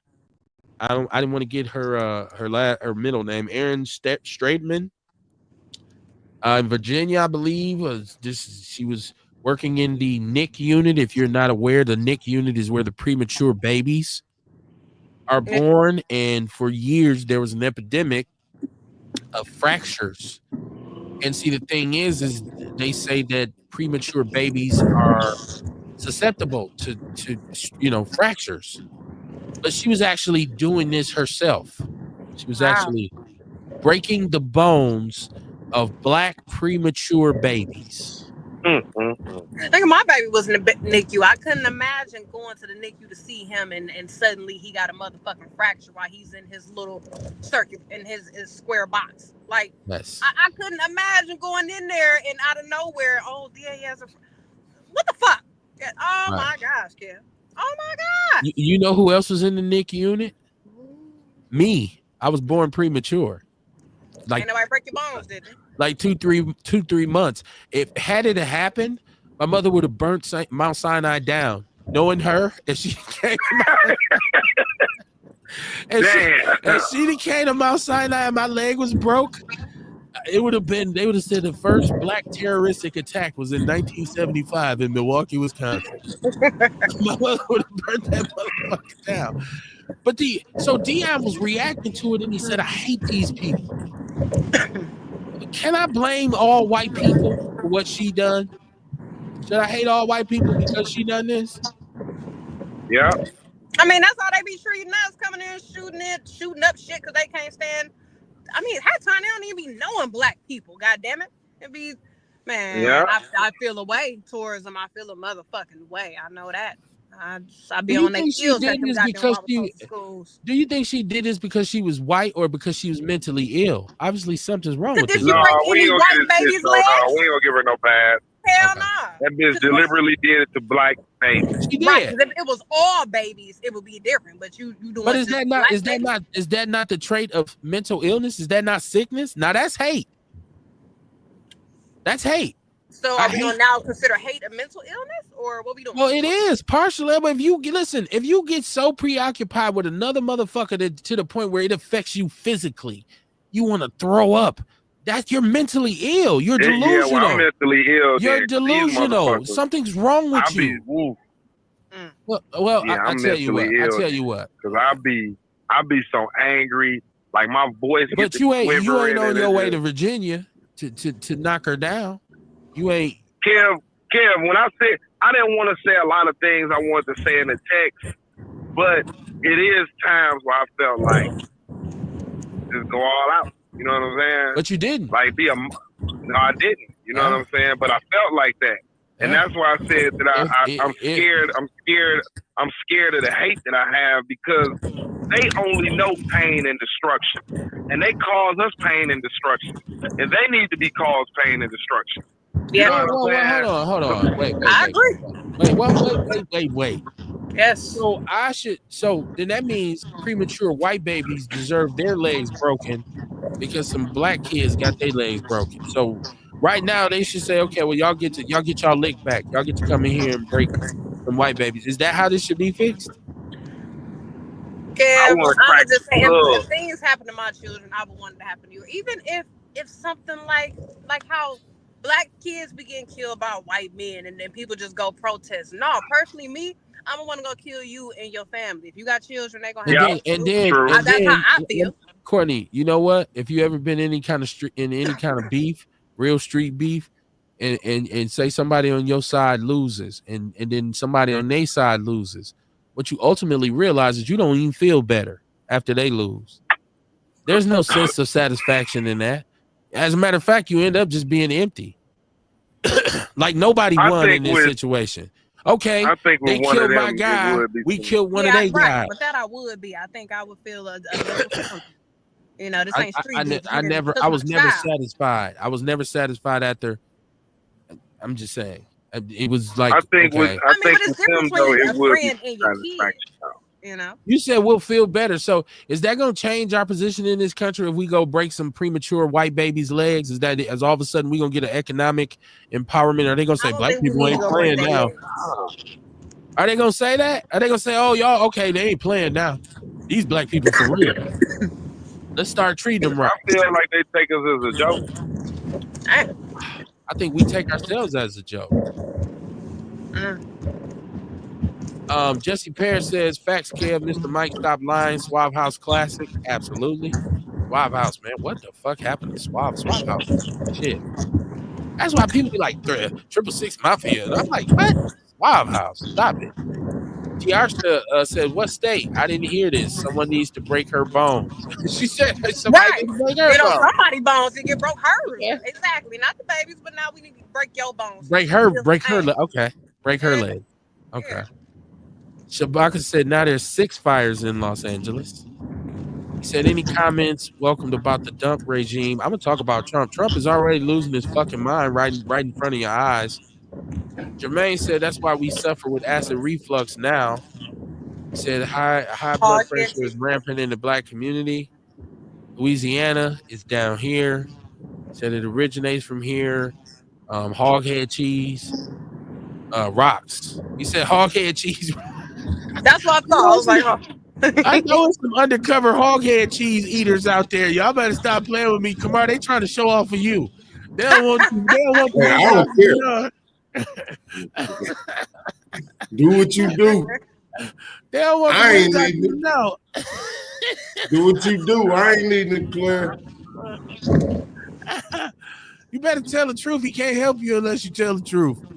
Mama Jenkins said I talked to him. Mama Jenkins said I talked to him and I do like him personally. She's referring to Ashanti Hamilton. I still got an echo. This shit is driving me crazy. Y'all need to turn all devices down. This shit fucks. It's in my headphones. She said I talked to him and I do like him personally, but he didn't do nothing to better this city. I'm saying whatever he do in the future, good luck to him. But once again, that office was a waste of money. I say this because I'm out here watching the city homicide and criminal activity in the city. Y'all better be ready for them to pat themselves. They give themselves credit. Our leadership gives themselves credit for saving us from this fiscal cliff, in which now we know that was some bullshit, right? You still had deficits and you still had to raise property tax levy after you had raised the property tax levy. And then they're going to say, now we brought crime down. You didn't.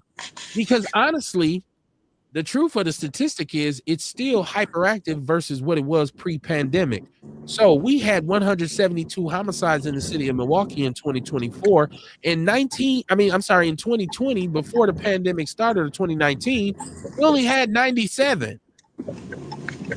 So yeah, you can say we did this, but you haven't been in office long enough to do it.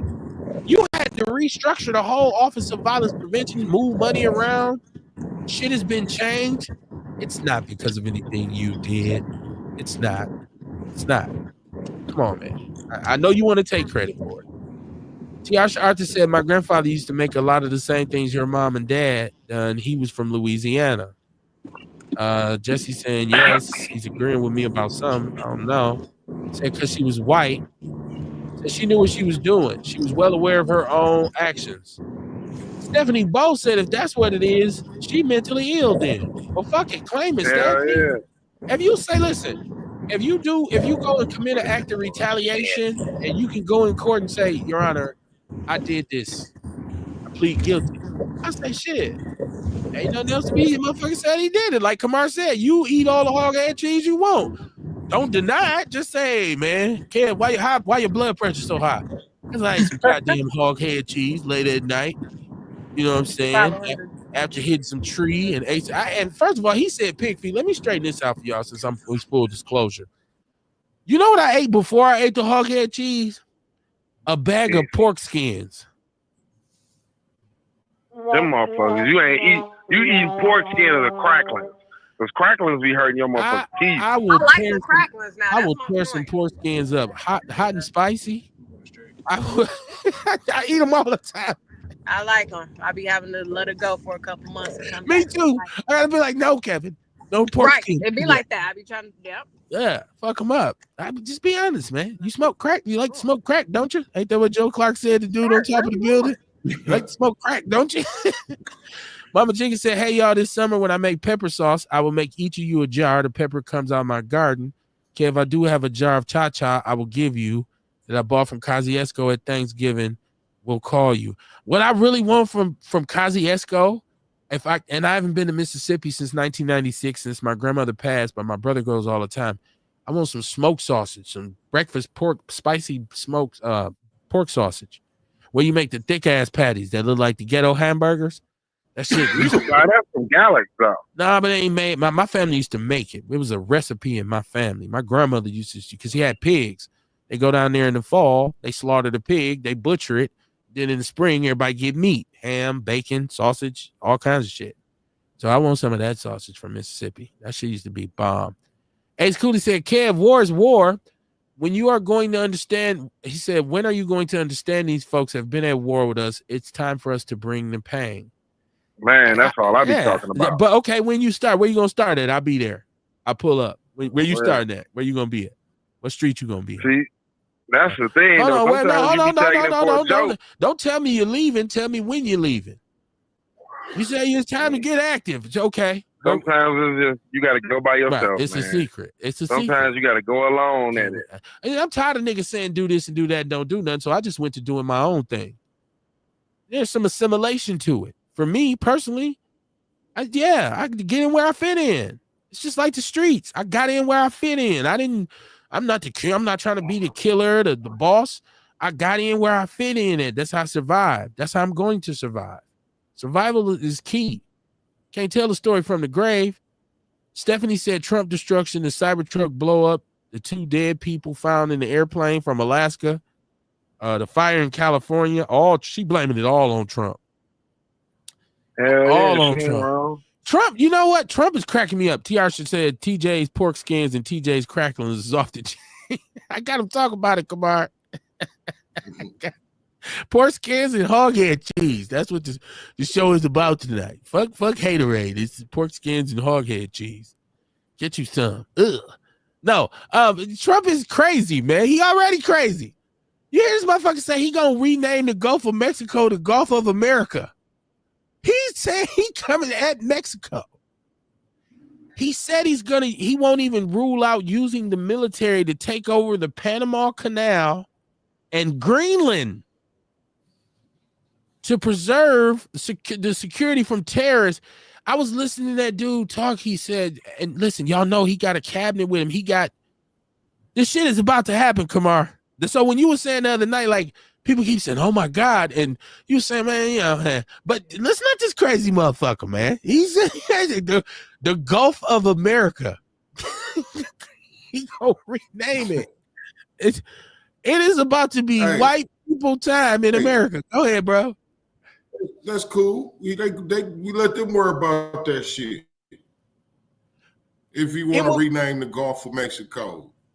It will be cool until he says he's going to put tariffs on Canada and Mexico and Greenland, because we got to understand tariffs affect inflation. They affect, listen, you know how much shit we get from Mexico? I don't know if we get there's a lot of imports coming from Mexico and Canada as well. Canada is basically a colony of England. So it's a colony of France, isn't it? Well, no. French. England. No. Well, there's parts of it where they speak French, but England, they still observe England. If we don't like where it's going, you know what I mean? We can always pack up and hit it about this motherfucker. Like, I know that's right. Again, like, I'm just saying, like, if all kind of crazy shit start going down and whatever, you know what I mean? If it get too bad for us, we pack up and hit it and go somewhere else. I don't think we should. Like, but I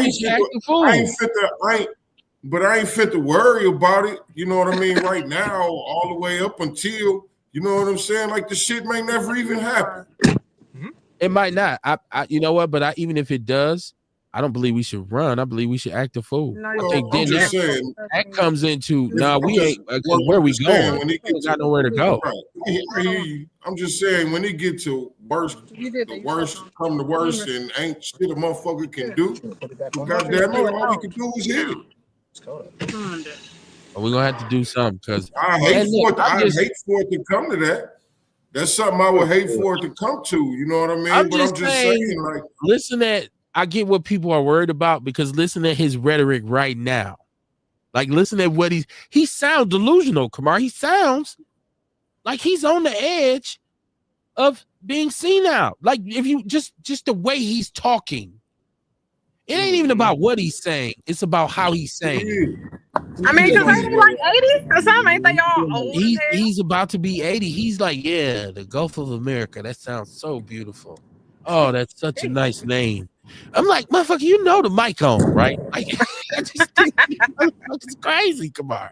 I think he's crazy. And then people really be sucking it up, you know what I'm saying, and thinking about it. Like, I heard a motherfucker say that the worst thing that happened was Jimmy Carter when he gave the Panama Canal back to them because they got to pay to get through the Panama Canal. I'm like, well, if the thing about America, man, we've been bullies for so long that we don't, like I said the other day when we was talking, Texas don't belong to us, New Mexico don't belong to us, California don't belong to us. Jimmy Carter didn't give the Panama Canal back to Panama. The United States built the Panama Canal with the understanding that after so many years, they would turn control of it back over to Panama, which was, I believe, the late 90s. It wasn't Jimmy Carter. It was already written when we built it because we went down there and built it in their country. And that was the understanding is that, okay, we're trying to speed up trade. So we're going to take the direct, path through Panama. It's a shortcut. It'll speed up shipping routes. But we that was written. That wasn't Jimmy Carter. Okay.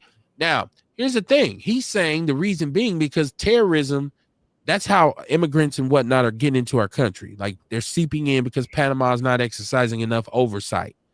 And Mexico, he's really hard. He got a hard on for Mexico. Now, like Kamar said, here's the beauty of expression and understanding people's different perspectives. None of this shit might not ever even happen, right? What I'm saying is that he's saying it right now, saying this is about to be the agenda. Which, as an American, you got to look at and say, okay, you about to put tariffs on people. You're rich, so it won't affect you. But when you start doing, it's a global economy. If this was the 50s and he said that, I'd be like, yeah, this is a global economy. There's people in countries you never even heard of that we engage in trade with they provide key components. I wonder if it'd be a flip side to that though, like a way that we may benefit. So like something that we may not know about. You know what I mean? Like maybe he planning on lowering taxes for businesses or something. I don't know. I'm just throwing shit out there. You know what I mean? I don't know. Let's see what, you know what I mean? Ain't nothing we could do right now, right? Hey, it was Jimmy talk Carter, about the shit. Yeah. Ain't nothing we could do but talk about the shit.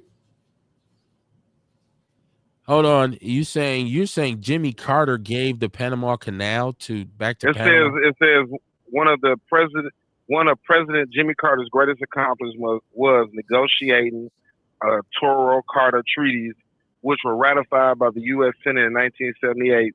These treaties gave the nation of Panama eventual control of the Panama Canal. Okay.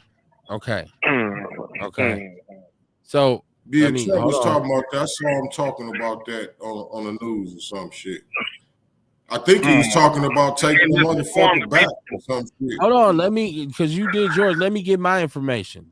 Go ahead, Kamar. I'm listening to you, brother. Go ahead. No, I was saying I seen the same thing. I think he was talking about even trying to take the motherfucker back or some shit, man. Yeah, dude is crazy. Man.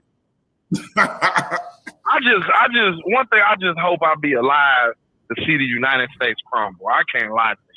I can't fucking lie to you. Why would you want that, though? You live here, man.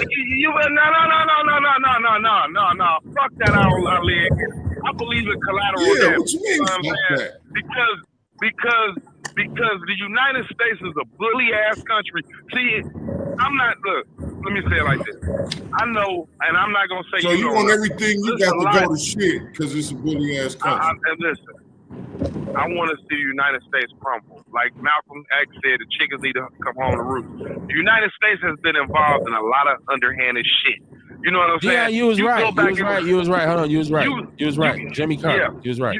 Go ahead. You go back in history, you will seen Osama bin Laden in the White House. Then they turn around and kill him. You know, Saddam Hussein was one of our allies. They turned around and killed him. They went over there. They trained the Vietnamese to kick the French ass. They turned around and fucked them over. They went over there. They stole everything from Africa, pillaged and plundered. We know about all that, Dion, but you're getting off the subject now. You're getting off the subject. We know about all that. No. That's why. We know about the United States being a bully. I'm talking about you saying you want to see the United States crumble. Don't you know if the United States crumble, everything you got going to shit too? Okay, that's cool. I believe in collateral damage. That's cool. what I said. I'm part of the collateral damage. You finna starve just to watch the United States crumble. You know what? People, the believers say God gonna feed us. So hey, you know what I'm saying? I'll be one of them. Dion. You know what I'm saying? Dion. What? You can't talk me out of it. You can't talk me out of it. Dion, stop on the real. I do know. Hold on. How can we be proud of a country? Wait. Hold on, Dion. I want you to put the rhetoric to bed. Now listen. You know everything you say is recorded and documented on this show, correct? Hold on. Okay, just listen to me. We have footage of you saying how much you love shoes. How you love to go out and get you. Hold on. Let me finish. You love to go out on a late night and get you a Euro. Right? You love to, hold on. It's a Euro. It's not called a gyro. Black people say gyro. People always want to argue about that. It's called a Euro. Okay. Now here, you also talk about your love for traveling the country. You've been down to you go to the South. You talked about driving through sundown towns. You go to Tennessee cabin right for the weekend. You know where people hate you. You put pictures of your dogs up, but then you get on our show and say, I want to see this country crumble. You changed your name. It's just collateral damage. You changed your name already. But how y'all know he don't? It's going to be collateral damage, and these people deserve everything that's coming to them. This ain't our country. You know what I'm saying? We were brought over here, and that's the sad part about it. We were brought over here, kicked in our ass for 400 years. They still standing on our motherfucking neck, and we still talking about we ain't never lived nowhere else to know if a country greater than the United States. Once again, this country created our cultural identity. As far as foundational Black American goes, yeah, we haven't, because this is our country. It created our cultural identity. People say that. So what do you mean? What you talking about? We never lived nowhere else. Why would we leave? It's our country. Why would we leave? Why wouldn't we? I don't want to fucking go. Be like, listen, you go. When you moving to Ghana? You got ancient civilizations better than this country. I'm trying to go to Africa. Be like, this the greatest. When people be like, this the greatest country on earth. Better than this country, man. What you mean we ain't never been nowhere better? I mean, we haven't lived anywhere else to know anywhere else. Really, we ain't never been to Who cares about France? I don't give a shit about France. We don't know what type of democracy France got over there. We don't know if it's better than the United States. Listen, I got another caller. Hold on, Dion. You for somebody who don't smoke weed, you be hot. Hold on, Kamar. They help you hold on. We got another caller. Dion. Shabaka, what's going on, brother? Okay, giving reports from the West Coast. We don't need no water. Let the motherfucker burn. Burn, motherfucker, burn. Guess what? It's getting ready to hit Hollywood Boulevard as well, too. Yes, ladies and gentlemen, not Sin City. I'm in Sin City. But Hollywood, man, the land of all this make-believe and illusion and all this shit. These motherfuckers is getting hit with a hell of a fine reality check. You got your boy Anderson Cooper out there in Altadena burning the fuck up, man. Hey, God don't like ugly, man. You know what I'm saying? He really, really don't. So, this is justice, quite natural. Of course, we sympathize with all those who lost loved ones, man, who was going through it. But I do not have no sympathy for no rich-ass motherfucker living out there in goddamn Pacific Palisades. Fuck them. Thank you for having me, Dr. Barnes. I appreciate it, man. It's always a pleasure. No No problem. Listen, if you just tuned it in, right? This is Outlaw Radio. It's a Wednesday night edition. It is Haterade. And we talked about hate, right? And brother Malcolm says the hate that hate made, right? And so it kind of started out as a thinly veiled attempt to help people understand that they don't have haters, and stop saying you have haters, because you're probably your own hater. Because of some of the things I hear people say, it's not about somebody hating on you; it's about your own insecurities. Because you know when when you short, right? You know when your shit ain't tight, right? And you out here and you ain't looking fly. You talking about they hating on me. They're laughing at you. They're not hating on you. You don't have haters. Nobody knows who the fuck you are, right? Oh, they see me. I got a cart full of groceries. It's 17,000 people in the fucking grocery store, man. You don't have haters. Right. But it extended itself into my belief as a foundational Black American that this is our country. There's no need for us to run. If Trump wants to do what he do, then we'll do what we always have done, which is rebel. Because when it comes to rebellion in America, when it comes to people who stand against the government, what they want to do, we set the precedent for it. Black people. So we are the catalyst for the civil rights movement. Have we taken losses? We absolutely have. But people always say Black people are cowards because they never shed blood for their own freedom. The fuck you talking about? You don't know. You're so misinformed. Nobody's bled more for freedom and equality in this country, including you white people, than us. Because all the wars you say you fought in, we fought in them too. Who else fought? We fought in all of them. We died. We gave even what we. First of all, listen. That's how American we was. We was slaves and they was losing the war, and they said, shit, if y'all help, we'll free y'all. And we said, fuck it, we'll fight too. We didn't have a dog in the fight. That's why Native Americans don't like Black people. That's why they don't like Black people, because we fought against them, taking their shit. We're American. So ain't time for us to run. So if Trump go to acting a fool, we'll do what we do every time somebody act a fool. We'll act one too. We'll shut this motherfucker down. Ain't no need for me to burn shit. You saw what they did in 1992. You know what I'm saying? You saw what they did in 1992 with the rebellion. Shabaka. Yeah. I don't have to burn a grocery store down to prove my point. I just got to stop shopping there. No, that is. I ain't got to light a match, Kamar. I ain't got to light a single match. We just not going to shop there. That motherfucker will be gone. In a pocketbook. You know we change everything we change everything in the daycare centers anyway. That'll be the biggest goddamn daycare center. It used to be. Oh yeah, man, this shit is crazy. Go ahead, you know Kamar. what I'm saying? You muted, Kamar. And then they had that damn governor of California out there, gruesome Newsom out there showboating, man, talking about we need help and all that. You got a goddamn Pacific Ocean right there, man. And you mean to tell me you motherfuckers can I go out there and play about 2,500 of them damn cargo planes, go up there and scoop that water up and trench that shit? They full of shit. You see what I mean? You know, but that's the way how it is out here in the wild, wild west. You know what I mean? Yeah, so they got old punk ass gruesome Newsom up there talking about how deadly the fires is. But what it is, though, Kev, is real dry out there. You see what I mean? And what it is, man, is that, a little spark, man, could go over there, man, and cause another fire, man, 5-6 miles away. What's happening of why it's going from Altadena to Hollywood, man, why it's going up there, I think up there toward for the 5th spot up there north of Pasadena. The Rose Bowl is in jeopardy. Hey, man, and let them burn down the motherfucking Hollywood sign, man. You know what I'm saying? Fuck them and the whole goddamn city of Los Angeles, man, for what the fuck they have done to us and not did us right with these goddamn... Shabaka. Yes, sir.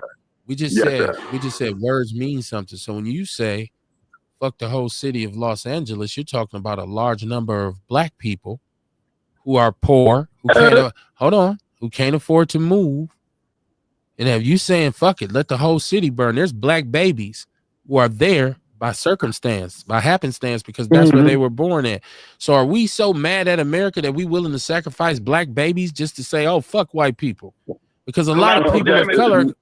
they're going to lose their lives too. What I'm just saying, though, is Dr. Barnes, you know what I'm saying, is the more reason for the reparations and cut the goddamn check. As you said, we built this motherfucker. They brutalized us, you know, degraded us, stripped us of our names, you know, and just pull up Muhammad Ali, man, before he fought George Foreman, get the exact quote. But they got a debt that is owed, man, and this here could be from the divine powers to say, well, hey, Hollywood, you know, you really treat black folks real bad, the Jigaboo movies and what have you, all these effeminized motherfuckers shoving ketchup up their asses, talking about their women and all that, man. Hey, man, the place is crazy, man. Shit, Hollywood is Sodom and Gomorrah, you know, and let the Almighty do what he's gonna do, man. If he says blow that not blow it up, but burn it down, it's gonna happen. You ain't gonna stop the Almighty. If a damn earthquake hits that motherfucker and break it off into the Pacific Ocean, who's going to stop the Almighty? Damn, man, you have beachfront property here in Nevada. But it still shouldn't translate into us saying, oh, well, it's a tragedy. Any loss of human life, no matter what race, culture, or creed, is a tragedy. And if this fire is going to extend itself into Los Angeles, into greater Los Angeles, into South Central Los Angeles, a lot of us are going to lose our lives. So then it becomes not, oh, fuck them white people, that's what they get. It becomes, oh shit, that's us burning up too. Now I want to do this. Hold on, give me a chance to do this. Kamar, it seemed like you was trying to jump in. I always got to make sure the homie is straight. You good? You had something you want to put in there or what? No, it was all good. I was just chiming in on what you were saying. I was saying you was talking about. I was saying, yeah, it's simple. You know what I mean? We just shut them down. We don't like them. We shut them down. Right. So what I'm saying is we want to go, let's get together and go and mob and do, instead of saying, hey, y'all, let's just not shop there tomorrow. You stop going there. That's it. Yeah, well, you know, that is the way, because you're looking at the example set by Rosa Parks, you know, with the Montgomery bus boycott, but also, too, these fires are not going to hit South Central LA, Kev. It's because South Central LA is too far away. They mainly hit where the foliage is, where the forest is. You see what I'm saying? That's what's causing them to go up. You see what I mean? And then up there in Pasadena, man, as you know, man, with Jackie Robinson is from, you got all those trees up there, and you got that dry foliage up there. You see what I mean? But even if the smoke, if the air is polluted to the point where it does descend on Los Angeles and our because who's gonna be the individuals that are least served? It's gonna be the black babies. It's gonna be it's gonna be the black community. You know that. So that's why we can't be like. That's why we can't be like, yeah, fuck all them rich hunkies. Like it's that's not how you win. Okay, but one thing though I will say on that day, Kev, you know, I respect your wisdom, man, but that's why I'm glad I'm out here in Las Vegas. So who was Almighty telling me to get the fuck up out of California 2.5 years ago, and I don't miss that motherfucker for shit.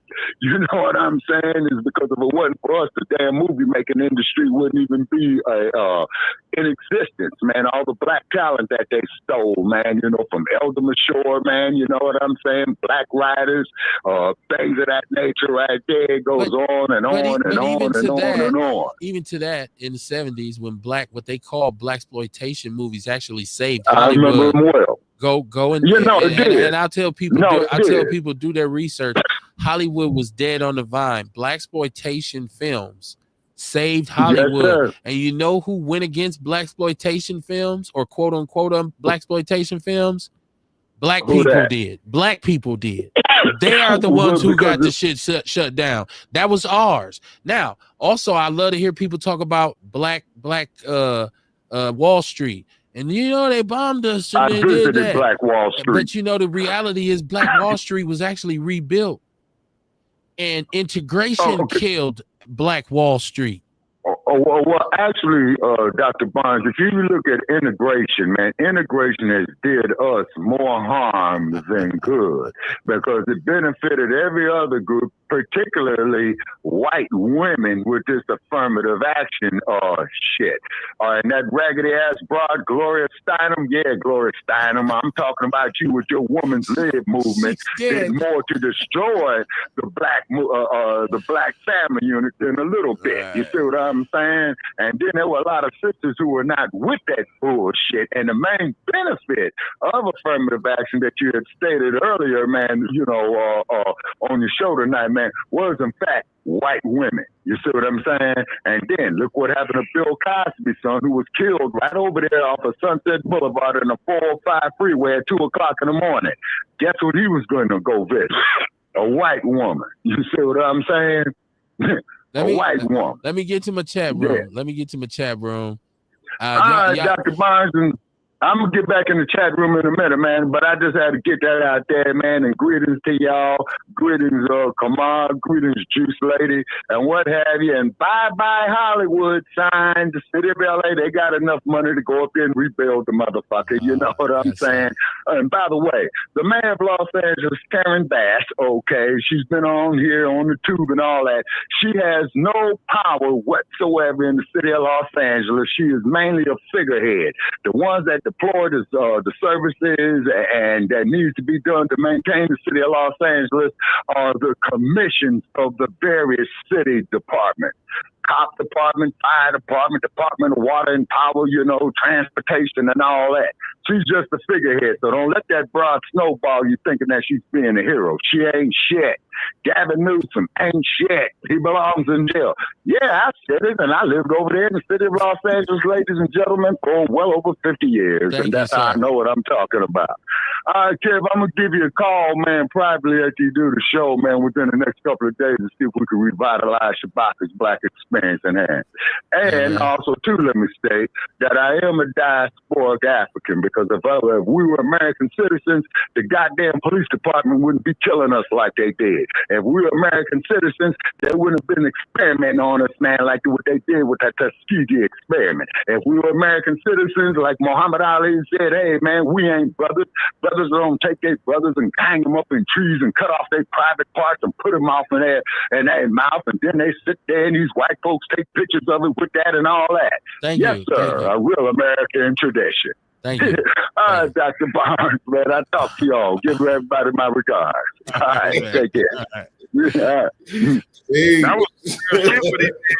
Yeah, I knew you'd be like, oh, yeah.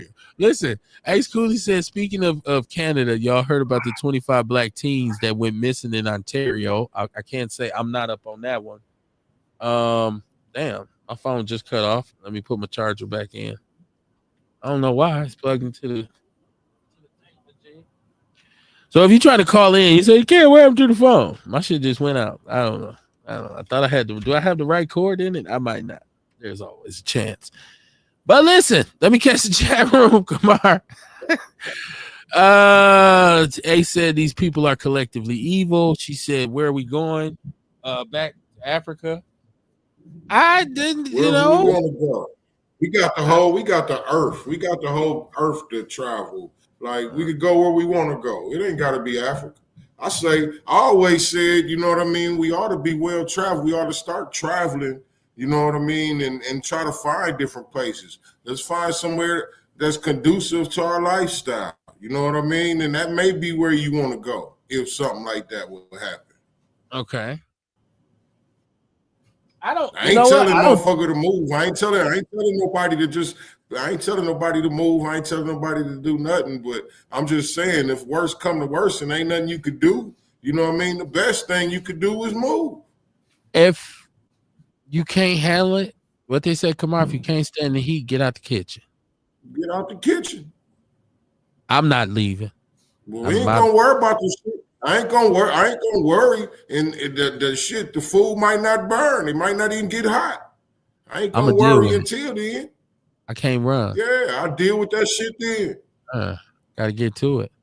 Say, yep, that part, Jimmy Carter, that part wasn't Jimmy Carter, aka James Earl Carter.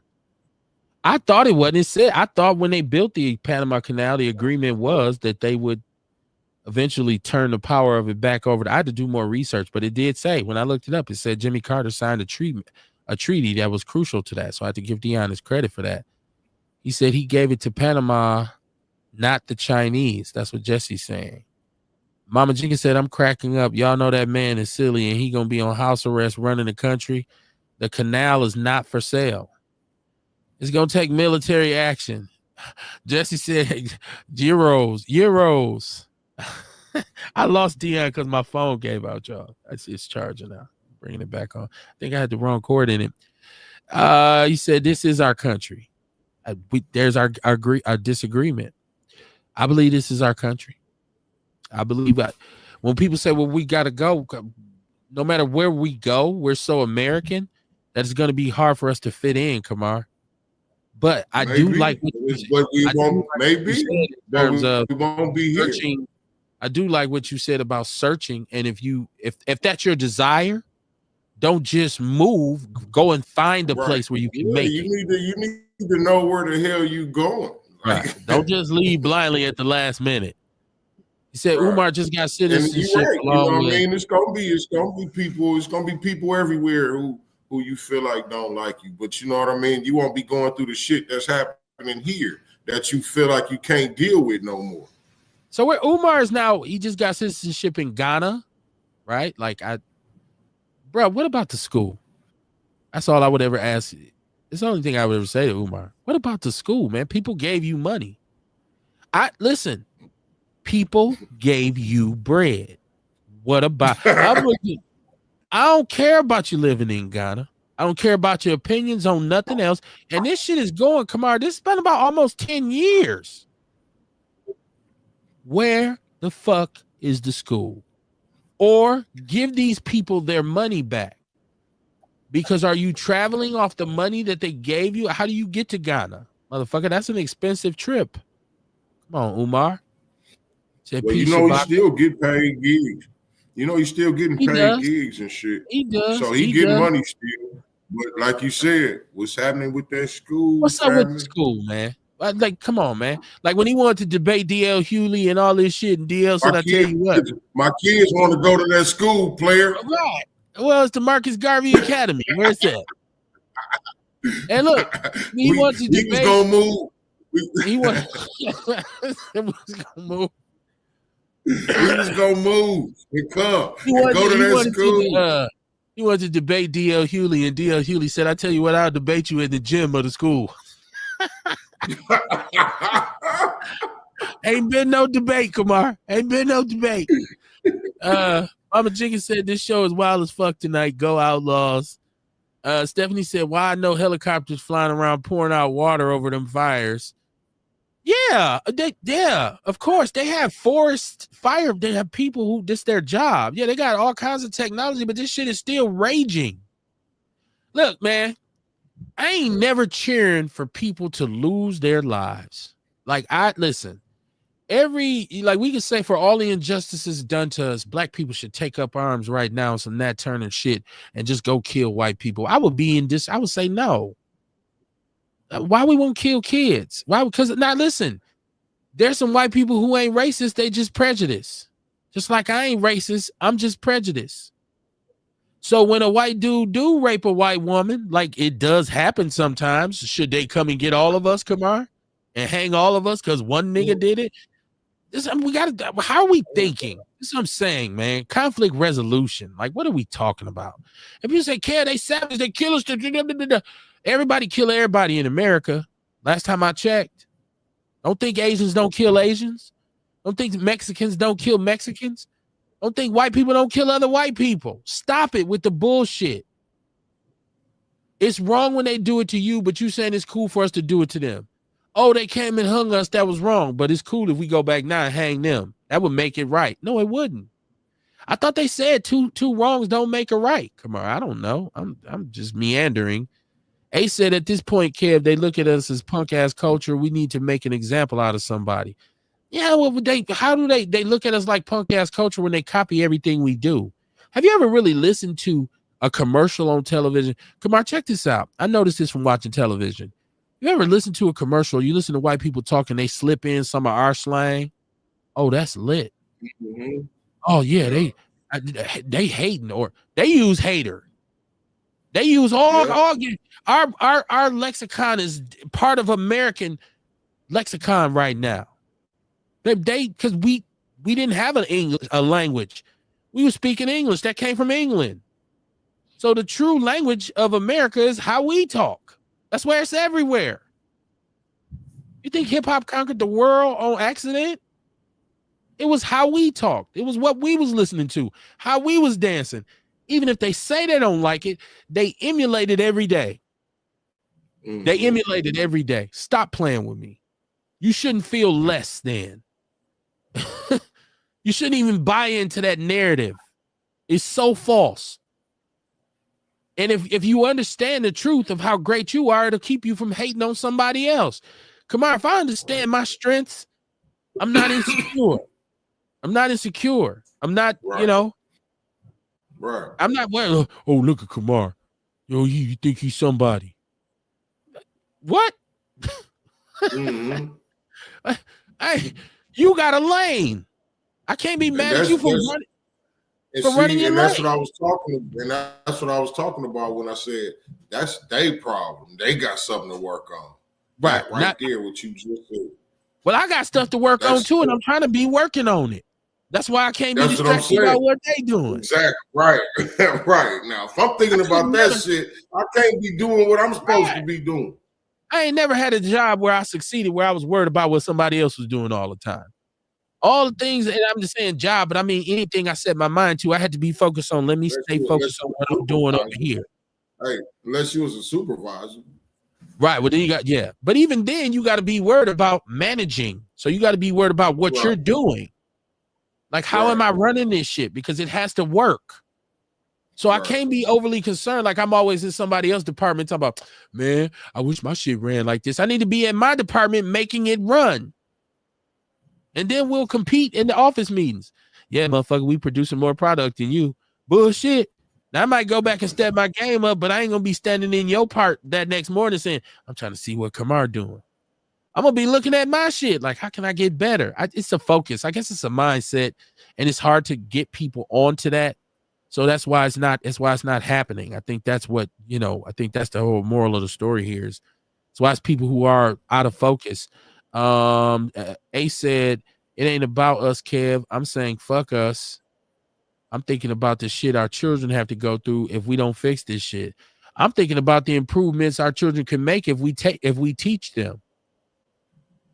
Look, I got more years behind me than I do in front of me. The only thing I can do is you got to be realistic on what you're gonna do to fix the shit, then too. Right. The only thing you can do is teach. That's it. I can't we can't because it ain't nobody out here. It ain't a black man on the face of this earth that can say, look, all black people, we gonna do this, and everybody with it. It ain't a black man on earth. So you know what I'm saying? All you could do is teach. You know what I mean? And I'm gonna tell you, man, like exactly. You know what I mean? Like being in the trenches in the community thing, actually see it is getting better. You know what I'm saying? You see people getting better, and it's spreading. Self-improvement is spreading. You know what I mean? You hear more and more people talking about it. More and more people talking about mental wellness. You know what I mean? It's a lot going on in the community. You just got to get down in here and teach. Like Kev said, that's all we could do, man. Teach and lead by example. People want to be happy. So if you exude happiness, they want to be like you. They want to know what you're doing. You know what I'm saying? So this is what we do to fix it. This is the work we doing to fix it. Shit ain't gonna happen overnight, man. We've been fucked up. We got this bad, man, over hundreds of years. You know what I'm saying? So it ain't gonna happen overnight. It may take hundreds of years for us to get all the way back right again. You ready? Lace your boots up, grab your lunch. Let's go. Them old people, Kamar, used to say, this little light of mine, I'm gonna let it shine. This little light of mine, I'm gonna let it shine, right? You know what I'm saying? That's it. That's all we can do, man. That's what we do. And when that ain't little work, that's big work because we don't know how many people watching us. We don't know how many people learning from us. You know what I'm saying? I've been saying that over my journey through the people that come and tell me about inspiration I done gave them because they done saw different changes or different things I done or heard me say. You know what I'm saying? All we could do is let our light shine, family. That's how we What else fix can it. you do? What else can you do? But it's true to the mantra, be the change you want to see. Stop telling me That's what right. people should be doing and start doing it your damn self. Let's do it. Right? That's right. Let's do it. Let's get it. I can't go out into the community and talk about the black fatherhood epidemic unless I had been a father to my own children. Somebody would call me on that shit quick, wouldn't they? Right? Right. I can't go out. I couldn't go to the brothers and sisters in the struggle right now, in the life in the streets, and say, hey man, I understand where you at, but what you have to do is you have to change your environment and you have to change your mentality in order to get away. I would not be able to tell them that unless I had been there before, unless I had to actually do it, right? But I can't wave a magic wand and change the ghetto. I can't change the ghetto. It's gonna be what it's gonna be. And then the thing is, for us all black men, you know what I mean? Tell your story. Teach it your way. Teach it the way you've been through it. You know what I'm saying? Because we all got different routes. We all done came different routes. And you know what I mean? It's different ears that need to hear that shit, man. Just start telling your story, man. Fix that shit. That's how you do it. Yeah. And instead of making excuses, make a way. Right? You know I don't want I mean? you to tell me. I don't want you to tell me what I can't do. I want you to tell me. I don't want you to tell me what I can't do. I want you to tell me how I can do what I say I want to do. Hey, because see, listen, let's be honest. The revolution ain't going to happen with guns because they got way more. Right. And they know how to use them better. How about that? That's what I just said. Why would I burn the grocery store down instead of just quit shopping there? Right. There's no need for us to let's tear this motherfucker up. No. Let's stop spending our money. Once they move out of there, now, if we smart, we got the opportunity to get that grocery store. To move in and not only move in, but Kamar, to go in there and say, if you want to make money, you got to go through me. My people won't support you. Now there's a new gatekeeper, and that's the big side. That's the bigger picture of it all. Right. You're right. Now you can determine what come into the community. That's right. You could determine the quality of food that come into the community. We don't want that. No money for you. If I don't get paid, you don't get paid. Right? But instead, we give away that power only to come home and cry and complain. You know what, Kamar? When I blow some money, because I blow some money sometimes, right? You've been in my house before. You said shit that you should right? Blow money, right? Motherfucker say, why you got 50 remote control cars? But I'm never complaining when I blow that money. I don't look at one of my RCs and say, the white man is out here. Because if I wanted to, I could try to get with some like-minded brothers and start my own RC company. So I'm not complaining about it. Because I know if I didn't want them to succeed, I'd just stop spending money with them. They won't get no more of my bread. And then I bet you them motherfuckers then will come and say, hey, what we do? Hey, wait, hold on. What happened? But instead, we want to see, because we dramatic, we emotional. We think that it's a fire.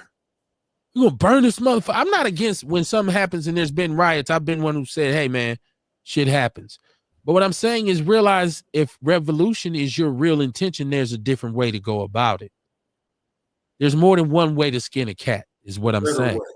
Right. We don't have to. Yeah. You burn it down, they got insurance, they build back up better. And you're giving them an excuse to come in here like what they're gonna do with gentrification. We're giving them an excuse to come in and just steamroll the community because we are out of control. There's chaos. We couldn't fix it. We just had to tear the whole thing down.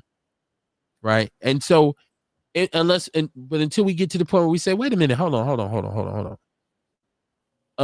There's a better way for me to conduct myself. Like I can empower myself and then I can make demands. I can't make demands when I'm not empowered. So, and people don't, they don't like to hear that kind of conversation, Kamar, because to them that sounds soft. And that sounds like, oh, you a coward, you scared of revolution, and you this, that, and the third. That's what I'm saying. I don't pay attention to what another motherfucker thinks about me. I don't, because if I start listening to the peanut gallery, I'm fucked. Right. So, you know, I think we need to focus on this delineation movement being a moment where we said, well, hold on. This is who we are. This is us. And the cool thing about it is it's not an organization. There's no hierarchy. There's no leader. There's no Kool-Aid to drink. It is the bottom line understanding of where you came from and who you are culturally and our contributions to this culture and this country. And then there's a declaration of, wait, hold on. Here we are. This is who we are. We're going to unify behind this flag. That creates solidarity. That's what solidarity is, man. That's why Mexicans is quick to tell you, I'm Mexican. Puerto Ricans say, Boricua, I'm Puerto Rican. Jamaicans say, yeah, boy, I'm a Jamaican, man. French people say, I'm French. I think that's how they say it, Kamar. I don't know. We the only ones who don't want to say who we is. We still talking about, no, I'm somebody different. I'm something else. The majority does not rule in our community. It's not like we can get behind something to say, hey, man. And we was moving in that direction with the whole Black Power thing. And a lot of people who weren't there don't understand the mentality of it. But fortunately, I was blessed enough to listen to my mom talk about it as somebody who was there, somebody who went from the Jim Crow South into the Black Power movement, saying, all of a sudden, we start sticking our chests out. All of a sudden, we start standing up. We didn't give a fuck if they sprayed us with fire hoses. Oh, well, sicking your dog on me? I guess that's just what the fuck gonna have to happen today because we're not leaving. It's not going away, Kamar. Right. In those white people mind, they were saying them niggers acting a fool. Like I just said, when Trump got to act a fool. Y'all be prepared. Because even with him, if we stop spending money, the senators, the congressmen, then that affects everybody's bottom line. Because guess what? No tax revenue, they don't fucking get paid. And then they're going to be saying, listen, motherfucking Donald, you got to freeze this shit. I just got my Bentley repo. Our summer home in the Hampton just got foreclosed on. Why? Because the government no longer has enough money to pay me. Why? Because Black people stop spending money and the tax revenue is short, you dumb motherfucker. That's what we have. That's our power right now. Our only power is in the dollar. They don't respect us. They don't. They don't like us. They don't. But you know what? They like our money. They respect our money, Kamar. They respect that shit.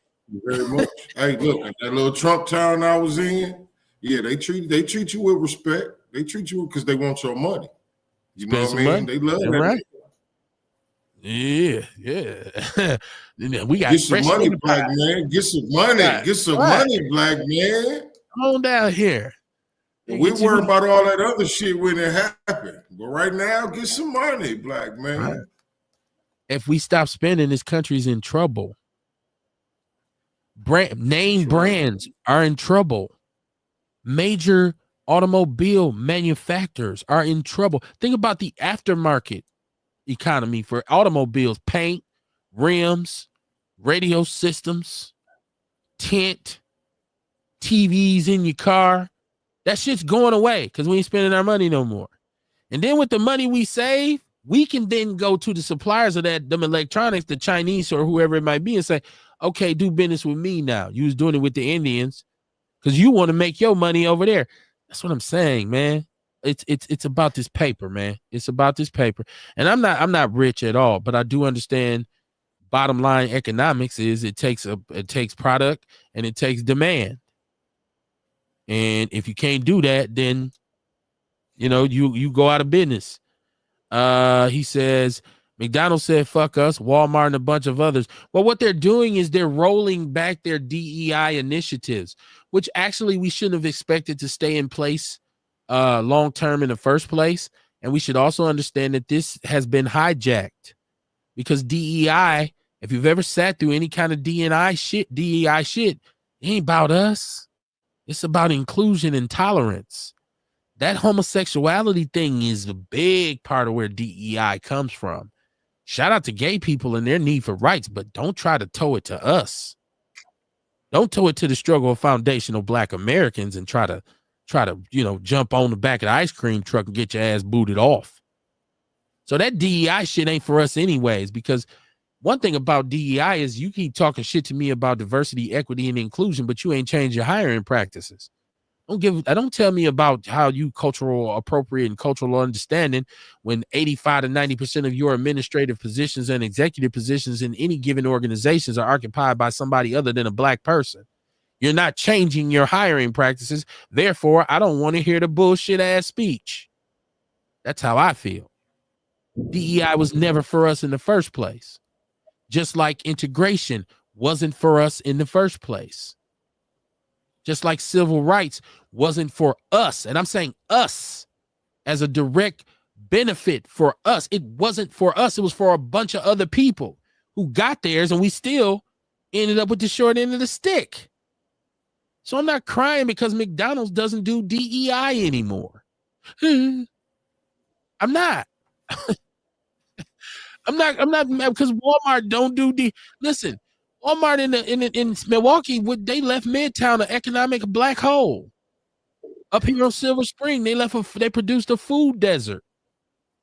Fuck Walmart. I don't care about them. I don't care about them. I'm sorry. Before we get out of here, man, I always have to give you. We create our own Walmart. We could. Come on, if that's where our focus was. What you think, Gallon? What you think Lena's could have been here in this city? Yeah, that's what the Sherman Park grocery can be. What? Right. See, there we go. It's always a treat when players meet. Look, I've had a great time with y'all. Listen, let me check this out. Let me check this out because let me see. So Shabaka said this is resurrection of the mentally dead. That's the purpose of DEI for corporations to change their hiring process to include people of color. They're not doing it though. Maybe they hire more security guards or more janitors. When we talk about CEOs, CFOs, vice presidents, directors, I work in nonprofit, and I can tell you, when you talk about nonprofit and you talk about social services, these are organizations that exist to assist the people who are downtrodden and underserved, correct? Most of the administration in all of these organizations are all white people. DEI my ass. Stop it. And there's no pathway for us to gain a grip on that. So they make money even off our problems. Our problems are $1 million entities and industries. Black poverty is an industry. Whether you want to, even from the law enforcement, somebody made a point of from the minute you get arrested till the time you go to trial, the clock is ticking. I mean, the meter is ticking. Police getting paid. The people who make the cars, people who paint the cars, people who fix the cars, people who make the vests, people who make the camera, people who process you, the secretaries, the people who bring the phone system, people who clean up the prison. Everybody's getting paid because your black ass broke a law. That shit's an industry. You are a commodity. Boycott the prison, right? He said, we still gonna spend their money. Yeah, we gonna, that's the problem, that we ain't, you know. He said, we don't have stores to supply us with our basic needs. Can it not be done? We did it before. Before integration, we was able to establish those stores when they wouldn't let us shop with them, right? Why can't we just go back to that? We can't. Here, take my power. Here, I'm gonna put it in a bag. Take my power, please. I don't need it. I don't know what to do with it. Before we get out of here, y'all, first of all, shout out to my partner Kamar. I'm going with the you got me fucking with these little things you do, this fucking TikTok shit. And I seen you. Did you hit me with the anti-simp one today? Like, so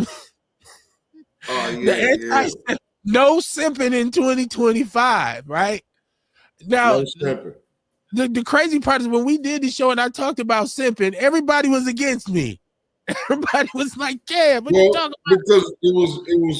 Because I think we was more at odds on who we were calling simps. Okay. Because we agreed, like, simping is, niggas is out here simping like a motherfucker. Right. We agreed on that, definitely. You know what I mean? And I was just tapping in on something, you know what I mean, on a date, that first date issue. You know what I mean? It was a conversation I had on Facebook about the first date. What's a good first date? And I'm like, hold on, player. You know what I mean? Take it easy. You don't want to go all extravagant. You ain't got to impress her. It ain't all about that on the first date. You want to get to know a motherfucker on that first date. They might not even be worth the second date. You know what I'm saying? So now you done spent all your money and all this crazy shit, and she don't even like you, simp ass nigga. Now you know what I mean? Now you a simp because you done spent all your money and you done got played out on it. You know what I'm saying? And then you got a lot of girls nowadays that they got the food guy. You know what I mean? They got the party guy. You know what I'm saying? They got the out of town guy. You know what I'm saying? And don't be the simp, man. Don't be the food guy the nigga who she called when she hungry and shit. When she want to go out to eat, she know you ready to jump up and take her out to eat. Don't be that guy. No simping in 2025. I think for me, the whole thing was about being gullible, right? Like being gullible. Right. Yeah. And then that too. You know what I'm saying? Being a mark. And so for me, the whole thing was when you see someone is exploiting you or using you, okay, and you allow that to continue. You know what I mean? And you willingly participate. You actually even like it. Right. Maybe you do. And maybe you do. Maybe you do. Right? You even like it. That's why you do it. The way I was raised was not to be that individual. Right. And I was always taught that you cannot allow somebody to exploit you. I don't give a fuck on no level. You can't allow somebody to play you. And you should not take pleasure in being played. But sometimes there are certain people who need acceptance so bad and they want to be even kind of appreciated by somebody so bad that this is the way they go about it. And Kamar, we have to understand, you know, that we are fortunate enough to not have that mentality. And I think it was probably put into us, we were poured into by individuals who knew better, right? And we were fortunate enough to have that, because my mother, like a lot of people would think shit that I talk about or like my mentality towards women comes from my father. It actually came from my mother. My mother was very adamant to me about not letting a woman play me. This was from her. She would say, I never want you to have a woman making a fool of you. I don't ever want you to be out here looking stupid because some woman is running you through the loop. So I'm going to tell you this, that, and the third. You need to look out for this. You need to know this. When she say this, she mean that. This came from my mama. You know what I mean? And he say, oh, my mama. This came from my mama. So when I say simp, I just want to clear this up. When I say simp, I wasn't, and it probably came off as that I was saying if you treating your woman nice or being good to your woman, you was simping. And you kind of are, but that's not bad simping. It's not bad for me to treat my wife with respect or, do something for her. She might be simping for you too. Maybe. And right. You know that's compromise, is right. Hey. So what I was saying, I wasn't saying that. So then in this case, it ain't simping.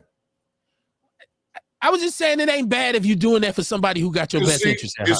It's simping if you doing all this shit for nothing, right? Okay, there we go. That's what I was saying. I was saying it's bad for her because she do it for me. I'm doing it for her because she do it for me.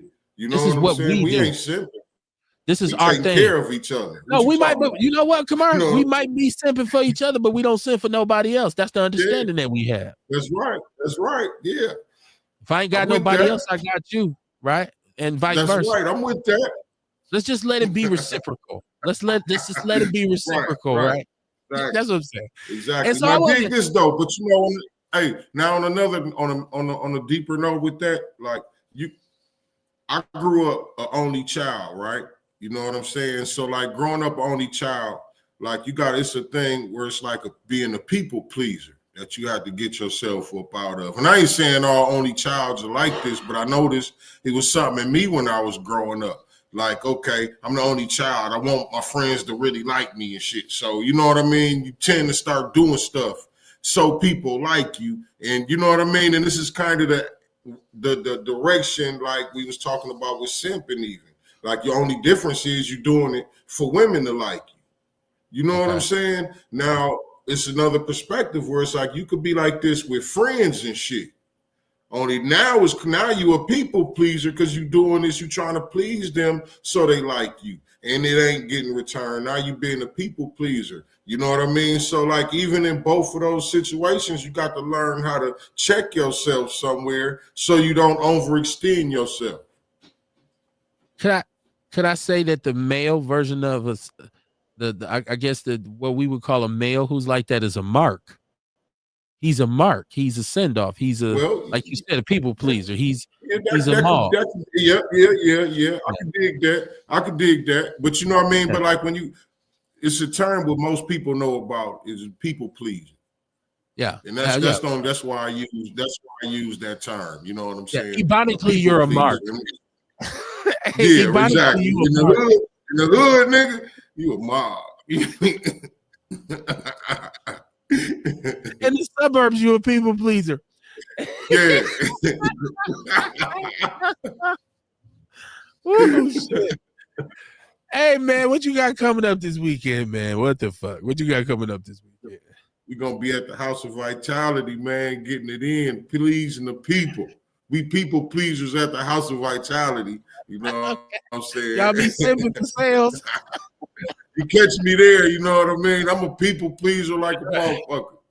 Y'all better come on in. But no, come on up here. You know what I mean? It's cold outside. A lot of people getting sick. It's a lot of people coming to get elderberry tea and elderberry syrup. You know what I'm saying? So y'all make sure y'all get y'all immune systems together, man. This shit going around out here for real. Yeah, man.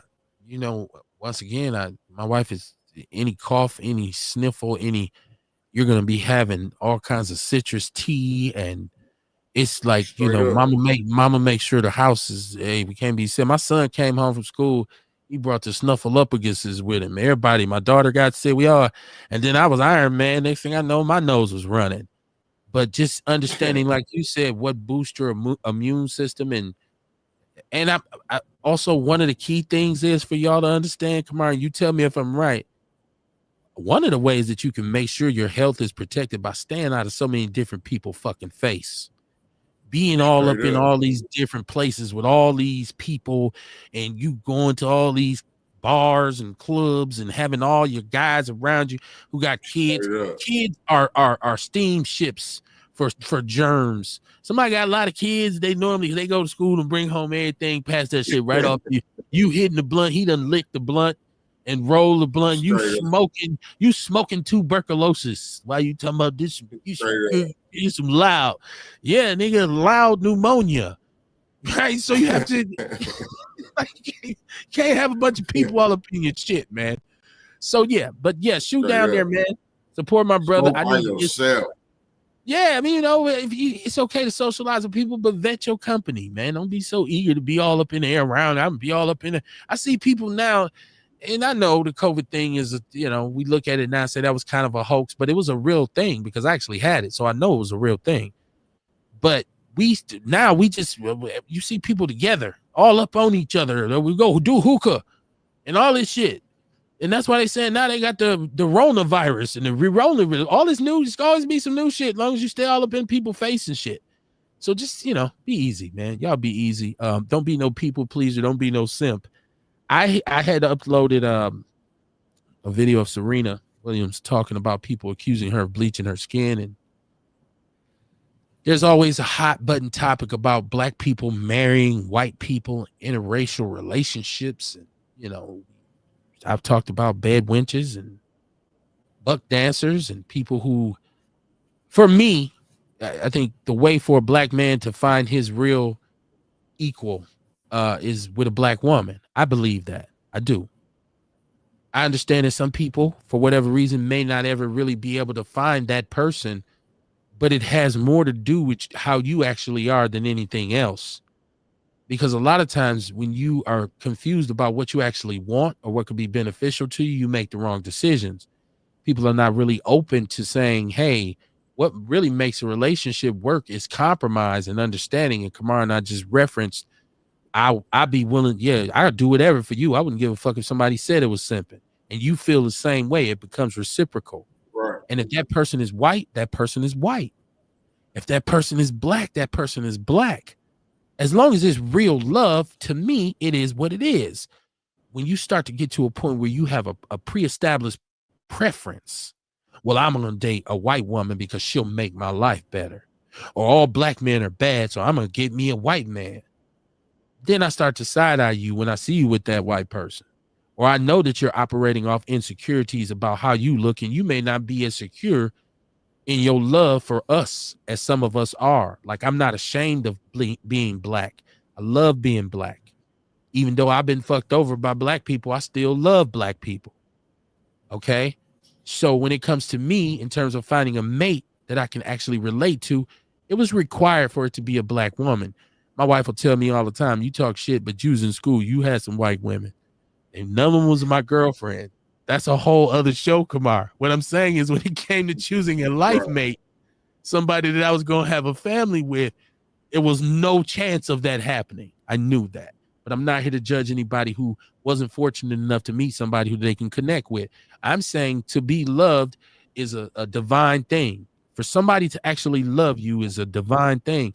And if you can find that in a person, I don't give a fuck what color they are, you better jump on it, right?